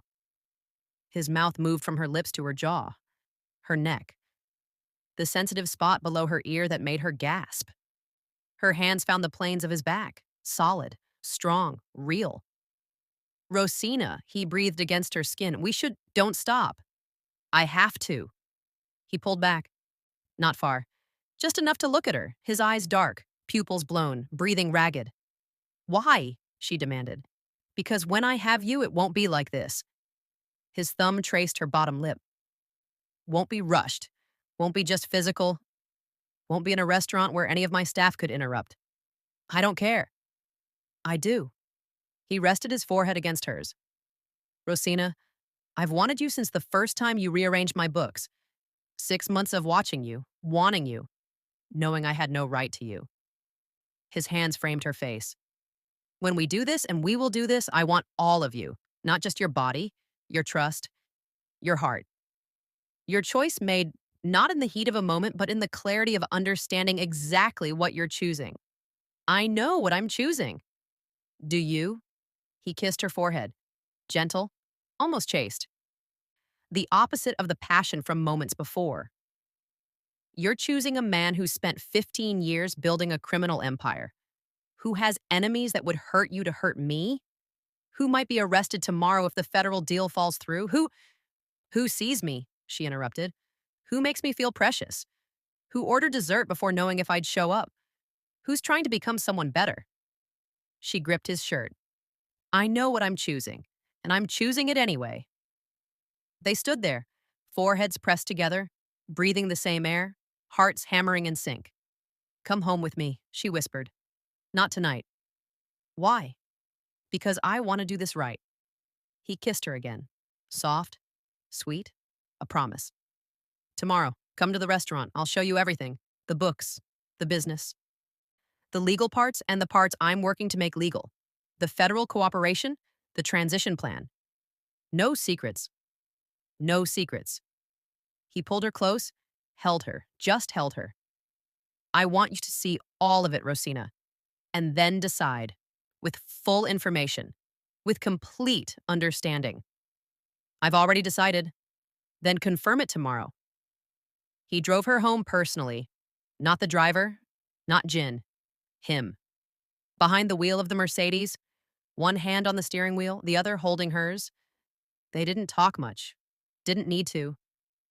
The silence was comfortable, charged, full of promise.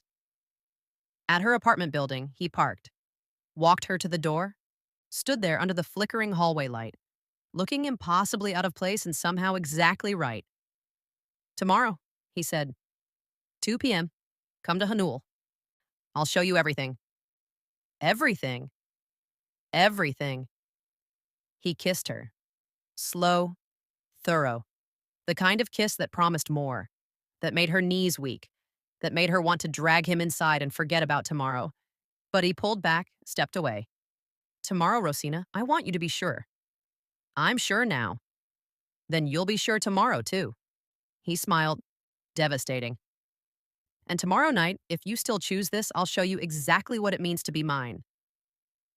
She watched him drive away, taillights disappearing into Los Angeles traffic, then went inside, locked her door, all 3 locks, stood in her small apartment, touched her lips where his mouth had been, felt her heart racing, her hands shaking, the reality of what she'd done crashing over her. She'd kissed a crime boss, chosen him. Promised to come back, promised to see his world, all of it, and confirm her choice. She should be terrified, should be calling Maya, should be packing and running and putting as much distance between herself and him as possible. Instead, she set an alarm for tomorrow, laid out her best clothes. Still cheap, still wrong for his world, but the best she had. Crawled into bed and smiled into the darkness. Because she'd fallen for a man who terrified and thrilled her in equal measure. A man who'd killed and controlled and built empires on violence, but also a man who'd noticed her flowers, who'd ordered desserts she'd never tried, who'd been honest when lies would have been easier, who'd pulled back when pushing forward would have been simple, who saw her, really saw her, and tomorrow she'd see him just as clearly. All of him, the light and the darkness, the empire and the man, and she'd choose. She already knew what that choice would be, but he'd asked for tomorrow. For clarity. For certainty. So she'd give him that. Would walk into his world with eyes open. And confirm what her heart already knew. That being seen by him was worth every risk.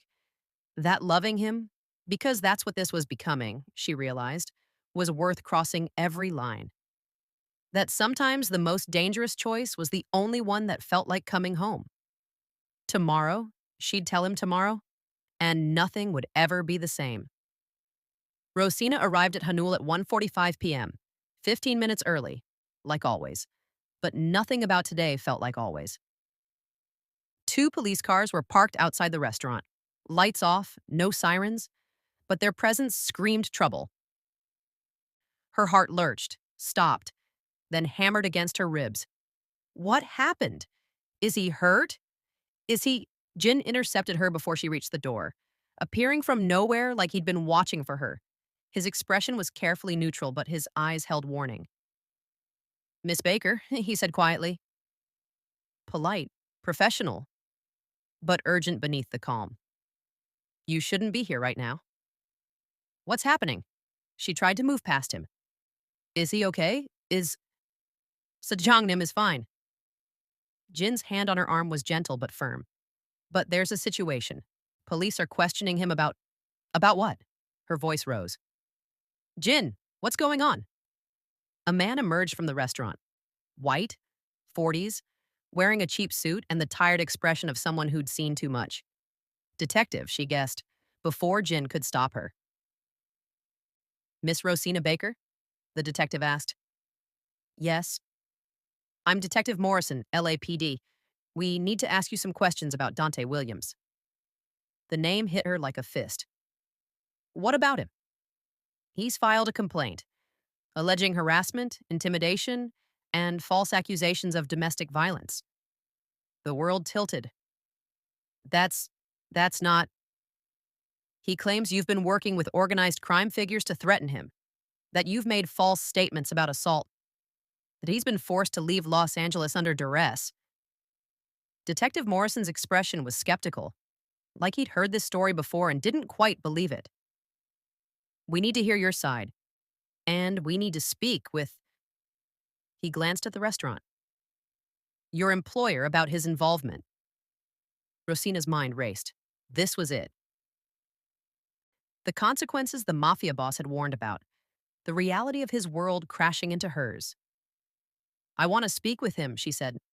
With who? My employer. Now. Detective Morrison studied her. He's being questioned inside. You'll both need to come to the station to give formal statements. Am I under arrest? No, but we need your cooperation. Jin stepped forward, spoke quietly in Korean to someone on his phone, then to the detective in perfect English. Miss Baker will cooperate fully, but she'll have legal representation present. That's her right. Morrison looked at Rosina. But I need you to understand something. If you're involved with people who use intimidation and violence to solve problems, that makes you complicit. Accessory after the fact. Obstruction of justice. You could be charged. I haven't done anything wrong. Her voice shook but held steady. Dante Williams assaulted me. I have medical records to prove it. Whatever happened after that? She stopped. Couldn't finish. Didn't know what to say. The restaurant door opened. The Mafia boss emerged, looking calm, controlled. But Rosina had learned to read the tension in his shoulders, the tightness around his eyes, the barely restrained fury simmering beneath the surface. He saw her. Something flickered across his face. Relief, concern. Then that mask of control sliding back into place. Miss Baker had nothing to do with any alleged intimidation. He said to the detective, She's an employee, nothing more. The lie tasted bitter even hearing it secondhand. That's not what Mr. Williams claims, Morrison said. He says you're in a relationship, that you threatened him on her behalf. Mr. Williams is mistaken. The Mafia boss's voice was ice. I don't know him, have never met him. And Miss Baker is, as I said, an employee. Then you won't mind coming to the station to make a formal statement? My lawyer will be present. Of course. Morrison turned to Rosina. You too, Miss Baker. We need your statement about the alleged assault and your connection to. He gestured vaguely at the Mafia boss. This situation. The ride to the police station was silent. Rosina in Jin's car. The Mafia boss following in his Mercedes. Separate, distant, like strangers, like what they'd been pretending to be. Rosina's hands shook. This is bad, isn't it? She asked Jin quietly. He glanced at her in the rearview mirror. It's manageable. Diplomatic. Careful. Dante's complaint won't stick. His criminal record is extensive. Multiple assault charges, restraining orders, history of filing false reports. But the investigation will be uncomfortable. Questions will be asked. Your connection to Sajangnim will be scrutinized. Jin navigated through traffic. The important thing is to tell the truth. About the assault. About seeking help. About what happened after. What did happen after? Rosina's voice was sharp. What exactly did he do to Dante? Jin was quiet for a long moment. He protected you. Within legal boundaries, mostly. Mostly? Dante was given a choice. Leave Los Angeles voluntarily with financial assistance, or stay and face consequences, legal consequences for his own crimes. What crimes? Assault, fraud, parole violations, things we documented and were prepared to report to authorities. Jin's eyes met hers in the mirror. Nothing was fabricated. Everything we threatened him with was based on his actual criminal history. We just expedited the process. At the station, lawyers arrived. Expensive suits, confident demeanors, the kind of legal representation that cost more per hour than Rosina made in a week. Don't answer anything without me present, a woman told Rosina. Sharp eyes, designer clothing, briefcase that probably cost more than Rosina's rent. I'm Sarah Chen. I represent Mr. Kang's business interests. I'll be sitting in on your interview. I can't afford. You're not paying. The same words the Mafia boss had used about Dr. Kim, about everything. This is part of protecting the organization's interests. You're caught up in something that could affect all of us. Not reassuring, but Rosina nodded. What choice did she have? The Mafia boss waited in a separate area. They made eye contact once, brief, loaded. His expression said, I'm sorry. Hers said, we need to talk. Then she was led into an interview room, small, sterile, a table and chairs and a recording device. Detective Morrison sat across from her, Sarah Chen beside her. Tell me about your relationship with Dante Williams, Morrison began. And Rosina told the truth. About meeting him 3 years ago, about the charm that turned to control, about the isolation, the violence, the fear, about him leaving and her finally breathing, about him returning 2 weeks ago, about the assault. Do you have medical records? Morrison asked. Yes, Dr. Kim examined me. I can provide her contact information. Dr. Kim works for Mr. Kang's organization, correct? She's a licensed physician. Her examination was legitimate. Sarah Chen's voice was sharp. My client sought medical care after being assaulted. The fact that care was provided by someone associated with her employer doesn't invalidate the injuries. Morrison nodded, made notes. After the assault, what happened? I went to work. At Mr. Kang's penthouse, I tried to hide the injuries, but he noticed. And? And he asked who did it. I told him. He called Dr. Kim to examine me, then she stopped. Then what, Miss Baker? Rosina looked at Sarah Chen. The lawyer nodded slightly. Tell the truth. Then he said he would handle it. That Dante wouldn't hurt me again. Did you ask him to handle it? No. Honesty. Did you know what handling it would entail? No, not specifically. But you suspected it might involve intimidation? Threats? I suspected it would involve protecting me. I didn't know how. Morrison leaned forward. Miss Baker, I need you to understand something. If Mr. Kang used violence or threats against Mr. Williams, even with good intentions, that's still a crime. And if you knew about it, if you benefited from it, that could make you an accessory. My client has done nothing wrong, Sarah interjected. She was a victim of assault who received help. The fact that help came from someone with resources doesn't make her criminally liable. That depends on the nature of the help. Morrison turned back to Rosina. Did Mr. Bestier Kang tell you what he planned to do? No. Did he tell you what he did after? He said Dante would leave Los Angeles, that he'd been given a choice. What kind of choice? I don't know the details. He said it was handled, that Dante wouldn't hurt me again. And you believed him? Yes. Simple. Direct. Because he's powerful? Because he's dangerous? Because he kept his word. The interview lasted 2 hours. Morrison asking questions, Sarah objecting to some, Rosina answering honestly, about the assault, about her fear, about accepting help from someone who'd offered it, about not knowing, truly not knowing, the specifics of what happened to Dante. Finally, Morrison sat back. Mr. Williams's complaint alleges harassment and intimidation, but his criminal record is extensive.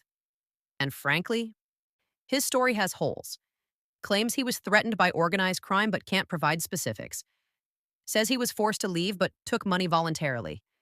Says you made false accusations but refuses to explain why medical records support your version.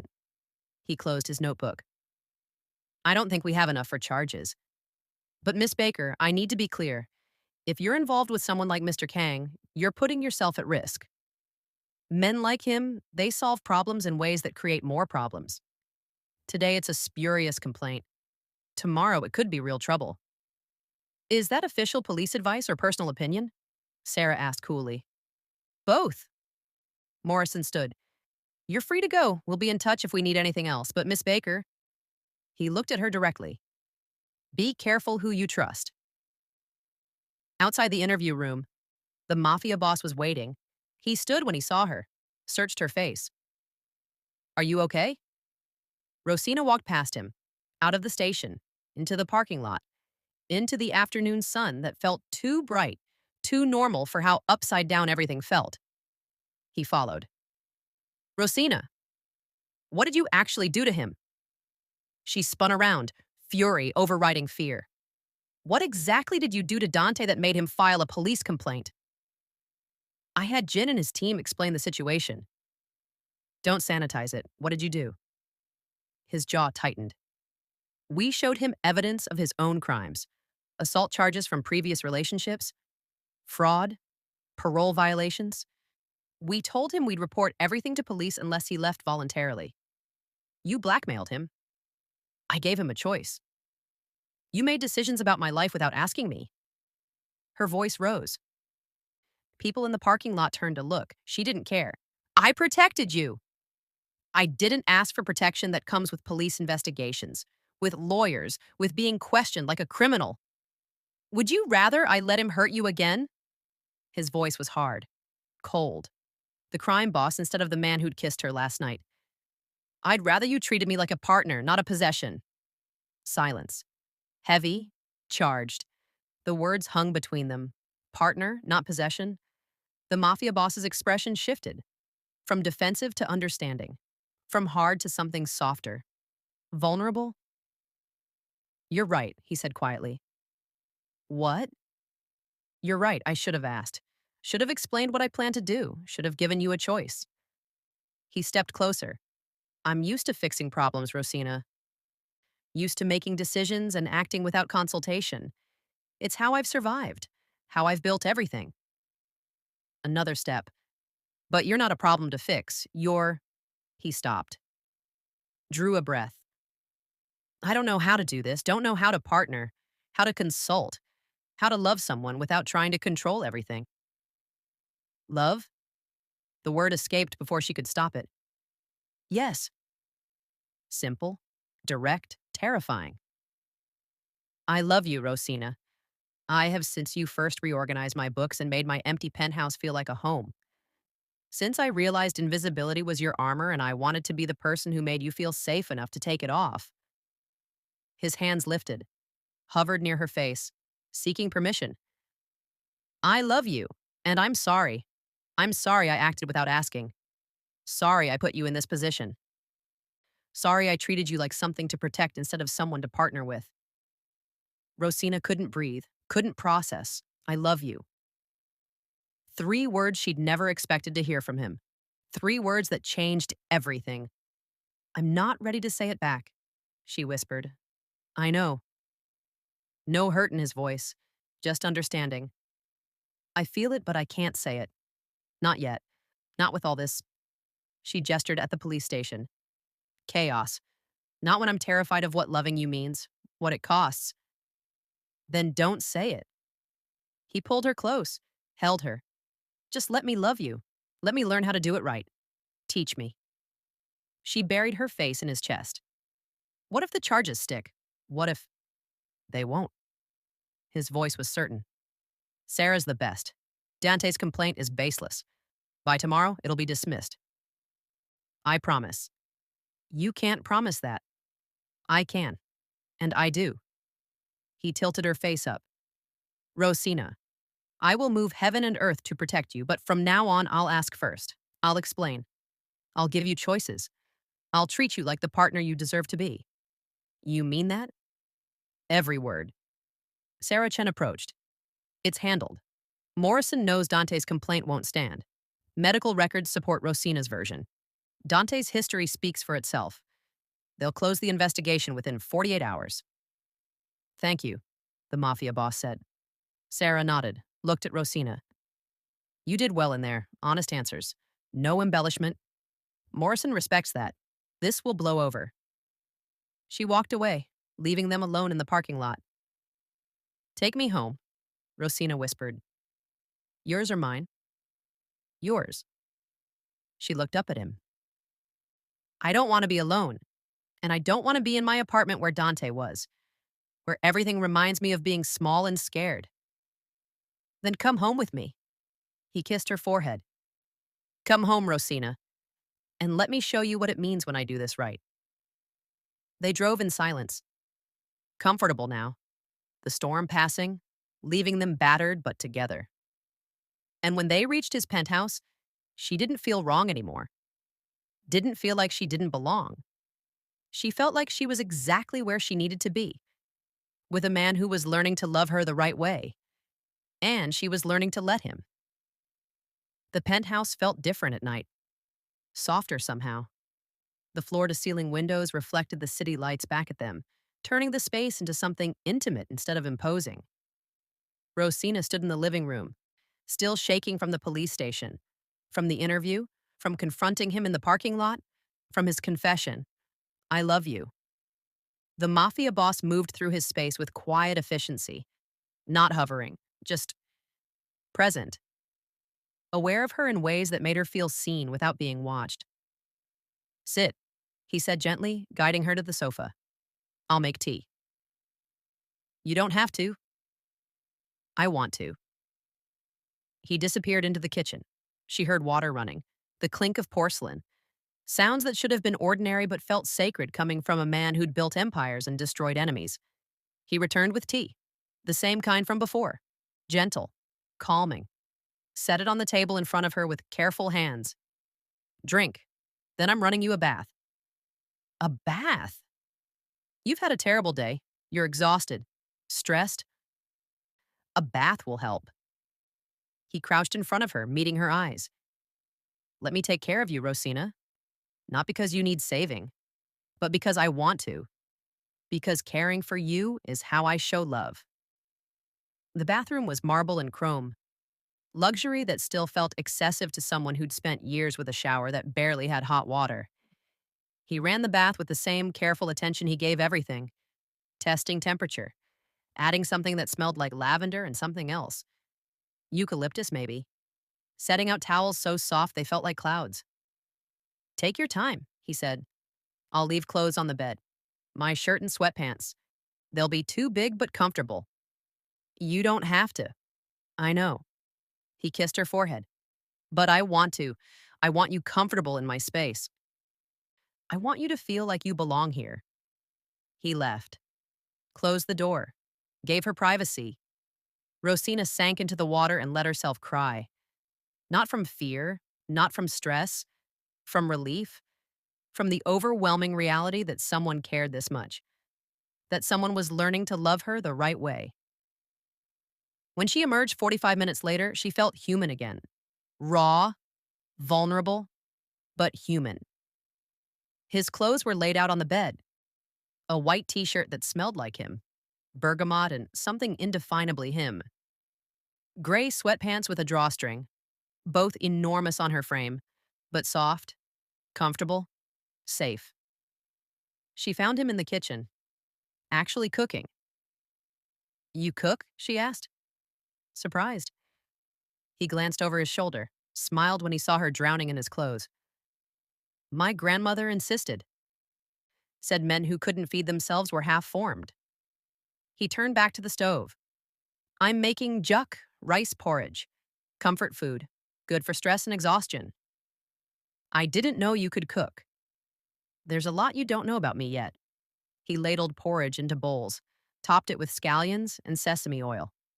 But you will, if you stay, if you let me show you. They ate on the sofa, not at the formal dining table, just curled up together in the living room with the city spread beneath them like a promise. The porridge was perfect, simple, warming. Exactly what she needed. Tell me about coming to LA, Rosina said quietly. You said you were 17. He was quiet for a long moment, deciding then, I came here with nothing. His voice was distant, remembering. My family was destroyed by a rival organization in Seoul. Some dispute over territory, over control, over things that shouldn't matter more than human life. He set down his bowl. I was the only survivor, 17, alone. Didn't speak English well, had nothing except rage and a determination to never be that powerless again. How did you survive? Barely, at first. A bitter laugh. Worked restaurant kitchens, slept in a car, fought anyone who looked at me wrong because fighting felt better than grieving. His hands clenched. Then I met someone, a man who ran a small operation in Koreatown. Saw something in me, probably the rage, the willingness to do whatever it took, and offered me work. What kind of work? The kind that doesn't get put on a resume. He met her eyes. Collections, enforcement, making sure people understood consequences. I was good at it. Too good. Within 2 years, I'd taken over his operation. Within 5, I controlled most of Koreatown. Through violence. Not a question. Yes. No apology. Through being more ruthless than my enemies. Through doing things that still haunt me. Through building an empire on rage and grief and telling myself it was justice. Was it? No. Simple. Direct. It was survival dressed up as purpose. It was a scared kid who never wanted to be powerless again, building walls so high nobody could touch him. He turned to face her fully. I became everything I hated, everything that destroyed my family, and I didn't realize it until 3 years ago when I watched innocent people die because of the world I'd helped create. What changed? Rosina asked softly. I did. Or started to. He pulled her closer. I realized I didn't want to die alone in this beautiful cage I'd built. Didn't want my legacy to be fear and blood. Wanted to be someone my grandmother could be proud of instead of someone who'd become the very thing that killed her. So you started transitioning. Yes, working with federal prosecutors, providing information on larger networks, human trafficking, drug cartels, things I never controlled but knew about, in exchange for immunity and help going legitimate. That's dangerous. Extremely. If the wrong people find out, I'm a dead man. But it's the only way out. The only way to become someone different. He touched her face. And then you walked in. And I realized I wasn't just trying to become someone different for abstract redemption. I was trying to become someone worthy of you. My turn? Rosina asked. He nodded. She took a breath. I learned to disappear because being seen meant being hurt. Starting with the hard truth. My father left when I was 5. Just walked out one day. My mother worked herself to death trying to provide, literally. Heart attack at 42 from stress and exhaustion and never taking care of herself. Her voice cracked. My grandmother took me in, loved me fierce. But she was old and tired, and I learned early not to be a burden, to make myself small, to not need things. That's not childhood, that's survival. It's all I knew. She pulled his shirt tighter around herself. Every man I dated saw something in me they wanted to change, wanted me quieter or louder or different, wanted to shape me into what they needed instead of seeing who I was. Dante was the worst. Dante was just the most honest about it. He wanted to own me, to control me, to make me so small I'd never leave. And I let him. Because being seen, even in that toxic way, felt better than being invisible. She looked at him. Until I met you, and you saw me without wanting to change me. You noticed my flowers and my humming and the way I organized things. Not to fix them, just to appreciate them. Because they were perfect as they were. They sat in silence for a while, processing, understanding. We're both survivors, you said finally. Both builders. I built an empire, you built walls, both trying to protect ourselves from being hurt again. And both terrified of what happens when we let someone in. Rosina's hand found his. I'm scared of losing this, of losing you, of this being too good to be true. It terrifies me too. His honesty surprised her. I've survived violence and betrayal and building something from nothing. But the thought of you leaving, that scares me more than anything I've faced. He pulled her into his lap. Not sexual, just intimate, needing her close. Stay, he whispered. Tonight, tomorrow, as long as you'll have me. I'm not going anywhere. She curled against him, her head on his chest, his fingers threading through her still damp hair, his heartbeat steady beneath her palm. They stayed like that. Hours, maybe. Time losing meaning. Just two people learning what it meant to be vulnerable with each other. To trust, to let walls down, to be seen. Rosina woke with a gasp, heart hammering. Dante's face too close, his hands on her, hurting her. The mafia boss not there. Never there. Always alone. Always Rosina. His voice cut through the nightmare. Real. Present. I'm here, you're safe, I'm here. She was still on the sofa, still in his arms, still wearing his clothes. He'd fallen asleep holding her. Stayed with her. Nightmare? He asked gently. She nodded against his chest, trembling. Dante, he was, and you weren't. I'm here. He tightened his hold. I'm not going anywhere, I promise. Promise? Her voice was small, childlike. I promise, Rosina. He kissed her hair. You're mine and I'm yours. Nothing will change that.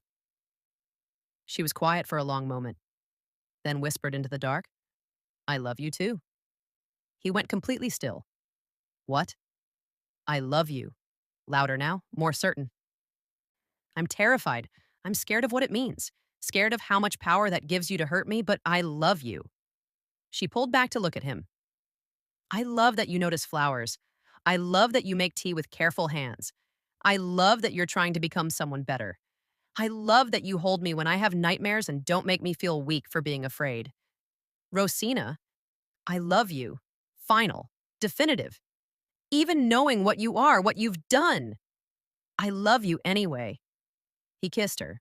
Soft, reverent, like she was something sacred. Say it again, he whispered against her lips. I love you. Again. I love you. I'll never get tired of hearing that. Morning came with pale light through the windows. They'd moved to his bed at some point, still clothed, still just holding each other. Learning what it meant to sleep beside someone you trusted. Rosina woke to the smell of cooking, found him in the kitchen again. You're always cooking, she observed. He smiled. My grandmother's recipe. With a twist I learned from you. From me? You mentioned your grandmother's grits. I'm making juk with cheddar and butter. Korean comfort food meets Southern soul food. He served it in bowls. It was perfect. Creamy and rich and exactly the fusion of their worlds. What happens now? She asked. The question that had been hovering since yesterday. He sat across from her, took her hands. You take the manager position at Hanul. We transition slowly. I introduce you to my people. Jin, Dr. Kim, the restaurant staff. They need to know you're important to me. That you're protected. And that we're together? Yes. No hesitation. Is that okay? Yes. She squeezed his hands. I want this. Want you. Want to build something with you. Then that's what we'll do. His phone rang, the shrill sound breaking the moment. He glanced at the screen. His expression shifted, from warm to cold in a heartbeat. What? He answered, short, clipped. Rosina watched his face harden, watched the crime boss replace the man who'd been making her breakfast. He hung up. Dante violated the agreement. His voice was ice. He's back in Los Angeles. Was seen near your apartment building an hour ago. Rosina's blood went cold. He came back? Yes. The mafia boss pulled out his phone, made a call. Rapid Korean, commands. Stay here, he said to Rosina. Jin will be here in 5 minutes. He'll stay with you. What are you going to do? End this, permanently. He moved toward the door. Wait! She grabbed his arm. Don't kill him, please. He stopped. looked at her. His expression was that empty calm that terrified her. He came back, Rosina. After being warned. After being given a chance. He came back to your apartment. I know, but if I don't end this now, he'll keep coming. Keep threatening. Keep being a danger to you. Then call the police. Use the evidence Jin collected. Do it legally. That takes time. Time he could use to hurt you. Then have Jin handle it. Or your lawyers. Or... She pulled him close. Please, don't do something that will change you. That will make you the man you're trying not to be anymore. He closed his eyes, drew a breath. I won't kill him. Opening them again. But Rosina, he needs to understand. Absolutely understand that coming near you means consequences he can't survive. He kissed her forehead. I won't kill him. But he'll wish I had. Then he was gone, leaving her standing in his penthouse, wearing his clothes, loving a man who was about to do terrible things to protect her. And knowing she'd asked him to. Jin arrived within minutes. Calm, professional.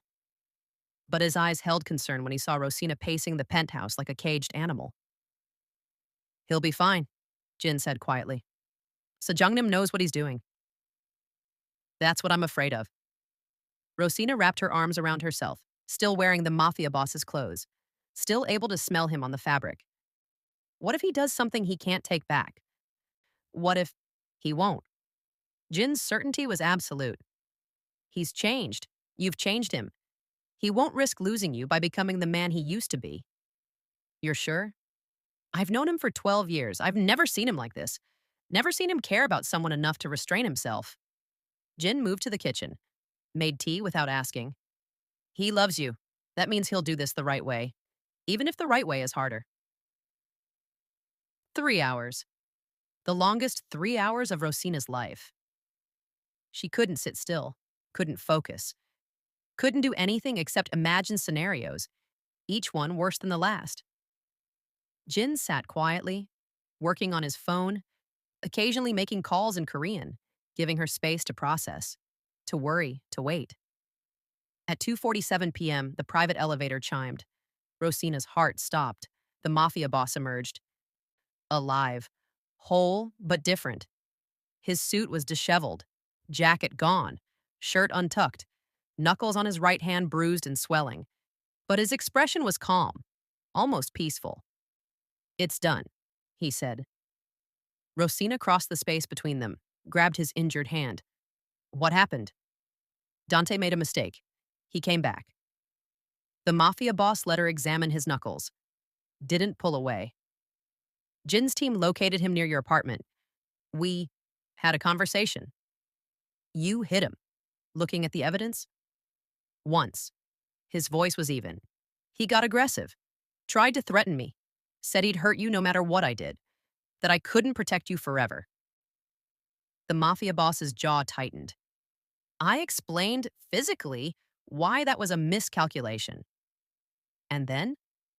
And then I gave him a choice. He led her to the sofa. Sat her down. Jin disappeared discreetly. FBI agents were waiting, the Mafia boss said, with warrants for Dante's arrest, assault, stalking, parole violations, multiple charges across multiple jurisdictions. FBI? Rosina's mind raced. I've been cooperating with them. He took her hands. For a year now. I need to tell you everything. No more secrets. Okay. A year ago, I decided I didn't want this life anymore. His voice was quiet, honest. I reached out to federal prosecutors, offered information on larger criminal networks, human trafficking rings, drug cartels, operations I never controlled but knew about. In exchange for?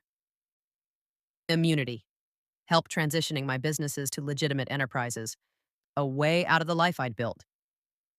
He met her eyes. I've been planning my exit for a year, Rosina. Slowly divesting from illegal operations, documenting everything, building cases against people who deserve to go to prison. That's dangerous. Extremely. If the wrong people find out, I'm dead. But it's the only way to become someone different. Someone worthy of... He stopped. Of you. Of the life I want. Of being more than what I was. Why now? Rosina asked. Why tell me now? Because you deserve to know everything. Because I want no secrets between us. He traced her knuckles with his thumb. And because Dante's arrest is part of the FBI cooperation, they've been building a case against him, not just for what he did to you, but for a pattern of assault and fraud across multiple states. How long? How long what? How long have you been planning this? The FBI thing? The exit strategy? He was quiet for a moment. A year ago, I saw my future, alone in this beautiful cage I'd built, surrounded by blood and money and nothing real. Everything I thought I wanted felt empty. His hand cupped her face. Then you walked in 6 months ago, humming soul songs while dusting shelves, bringing cheap flowers because you thought beauty shouldn't be a luxury, making my cold space feel warm. I didn't know. You couldn't have known. But Rosina, you reminded me what real felt like, what it meant to want something more than survival, more than power. He leaned his forehead against hers. You made me want to be better, to become someone who deserved you. What happens to Dante? She asked. He's in federal custody, multiple charges. The FBI has been watching him for months. He's connected to a fraud ring that spans 3 states. Your assault gave them probable cause to move. How long? Minimum 5 years, probably more. Permanent restraining order. No possibility of early release. His voice was certain. Final. It's done, Rosina. You're safe. He can't hurt you again. She should have felt guilty, should have felt something other than overwhelming relief. Thank you, she whispered, for doing it the right way. For not. For not becoming the monster. For staying the man I love. 6 months later, Hanul was thriving. Rosina stood in the main dining room at 5:30 p.m., checking reservations before the dinner rush. 6 months as manager. 6 months of learning the business, the staff, the rhythm of a restaurant that felt more like family than work. She'd learned basic Korean, enough to greet customers, understand orders, communicate with the kitchen staff. He'd learned to cook soul food, her grandmother's recipes transcribed from memory, adapted to his precise techniques. Their worlds were blending, merging, creating something new. Manager Rosina. One of the servers bowed slightly, smiling. Table 12 is asking for recommendations. The couple celebrating their anniversary. I'll take care of it. Rosina moved through the restaurant with confidence now. No longer the invisible maid. Now someone visible, valued, seen. Jin appeared in her office later that evening. Sajangnim asked me to give you this. An envelope. Thick paper. She opened it. Dinner at 9. Wear something comfortable. I have something to ask you. Her heart stuttered. He's been planning this for weeks, Jin said. Then, softer. Sajangnim is different now, better. You did that. I didn't. You did. Jin's expression was warm, genuine. I've known him for 12 years. Never seen him happy? Not really. Not until you. He bowed slightly. Thank you for giving him a reason to become someone better. At 9 p.m., Rosina found him in the private room where they'd had their first real date. But this time, it was transformed. Candles everywhere, soft light, flowers, not expensive arrangements, but cheap bodega flowers like she used to bring to his penthouse. Daisies and carnations arranged with care. You remembered, she whispered. I remember everything about you. He wore dark slacks and a white shirt. Casual elegance, but his expression was nervous, almost vulnerable. Sit with me. They sat on the floor cushions. He'd ordered her favorite dishes. They ate slowly, talking about nothing, about everything, about the restaurant and the staff and the life they were building together. Then he set down his chopsticks. Rosina, I need to tell you something. Okay. The FBI cooperation is complete. All the information has been provided. Cases are being built. My immunity is secured. He took her hands. As of last week, all my businesses are completely legitimate. No more gray areas, no more illegal operations. I'm just a restaurateur now, a businessman. That's incredible. It's terrifying. Honest, I've been defined by power and fear for 15 years. I don't know who I am without it. You're you, the man who makes tea with careful hands, who notices flowers, who learned to cook soul food because it mattered to me. She squeezed his hands. You're the man I love. That's who you are. He stood, pulled her up with him. I want forever with you. Not a question yet, just a statement. I want to wake up next to you every morning. Want to build a life that's real and honest and full of love. Want to become the man you deserve. He reached into his pocket, pulled out a small box. Rosina's breath stopped. I'm not good at grand gestures. Never learned how, but Rosina. He opened the box. A ring, simple, elegant. A single stone. Not massive, not showy, but perfect. Will you marry me? Will you let me spend the rest of my life proving that being seen by you is the greatest gift I've ever received? Tears streamed down her face. Yes, whispered. Then louder. Yes. I choose this. I choose you. I choose us. He slipped the ring on her finger. Perfect fit. Like it was meant to be there, like she was meant to be here. With him. I love you, he said. I love you too. And when he kissed her, it felt like coming home. The wedding. 3 months later. They married at Hanul, small ceremony, intimate. Both families present. Rosina wore white, simple, elegant, nothing like the elaborate dress magazines said she should want. Just her, beautiful, seen. He wore a traditional Korean hanbok for the ceremony, then changed into a suit for the reception, honoring both cultures, both worlds. Jin stood as best man, Rosina's cousin Maya as maid of honor. Dr. Kim attended with warm eyes and genuine happiness. The restaurant staff treated it like family, because that's what they'd become. The ceremony blended traditions. Korean pibak, Rosina, bowing to his grandmother's photo, receiving blessings from his extended family who'd flown from Seoul.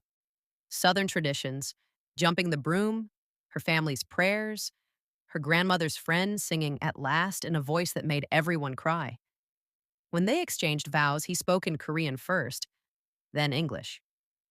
I promise to see you always, to never let you feel invisible, to love you with everything I am and everything I'm becoming.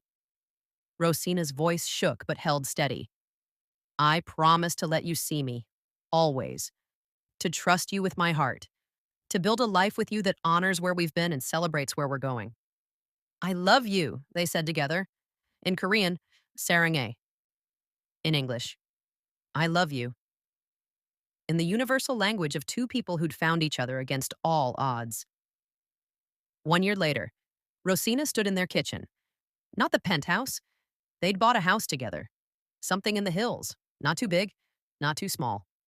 Just right for two people learning to build a life. She was arranging flowers. Cheap bodega daisies mixed with Korean chrysanthemums. Humming an old Aretha Franklin song. Wearing his shirt and comfortable pants. Hair down, no makeup, just herself. You're staring. She said it without turning around. Knowing he was there, always aware of him now. Can't help it. His voice was warm. You're beautiful when you're concentrating. She turned, smiled. He leaned against the doorway, wearing jeans and a t-shirt. Casual, relaxed. The crime boss completely gone. Just the man remained, her husband. Remember when you first saw my bruises? She asked. He crossed to her, pulled her close. Every day. It's the day my life began. Mine too. She wrapped her arms around him. Strange, isn't it? That the worst day became the best day. Not strange. Perfect. He kissed her hair. Everything that led us here was worth it. Every hard moment. Every choice. Every risk. Both businesses were thriving. Hanul had expanded to 5 locations. All legitimate. All profitable. All managed with the same care and dignity Rosina had brought to the first one. She'd opened her own company 6 months ago. Visibility. A cleaning service that paid fair wages, provided benefits, treated workers with respect. Everything she'd wished for when she was invisible. Now she was making sure others didn't have to disappear to survive. The FBI cooperation had concluded. Several major criminal networks dismantled. His immunity was permanent. His transition complete. He was just a businessman now, restaurateur, investor, someone building instead of destroying. And she was beside him, partner, equal, seen. That evening, they stood on their balcony, sunset painting Los Angeles in gold and pink. The city spread beneath them, different from his penthouse view, warmer somehow, more real. His arms wrapped around her from behind, her hands covered his. They stood in comfortable silence, watching the day end, watching their life unfold. Regrets? He asked quietly. Never. She leaned back against him. You? Only that I didn't see you sooner.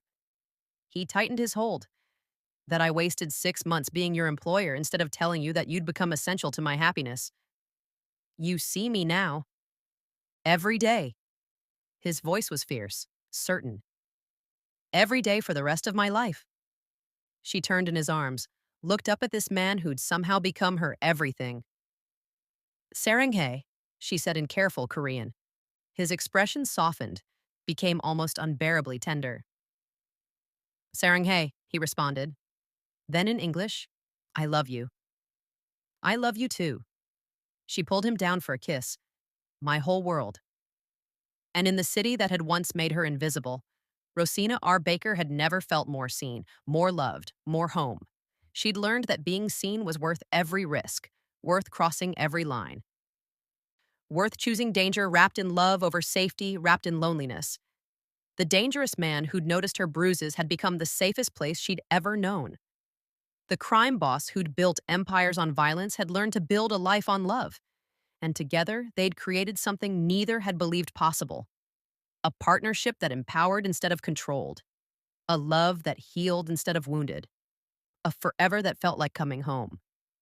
He kissed her temple. Whispered against her skin in Korean, then English. Saranghae, I love you, Rosina. Today, tomorrow, always.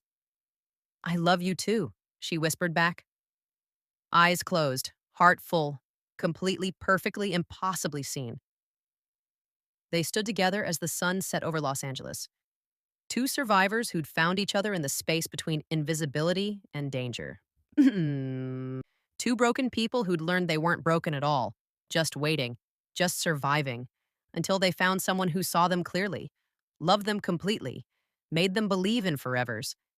And as darkness fell and the city lights began to sparkle like promises, Rosina R. Baker, now Rosina Kang, smiled.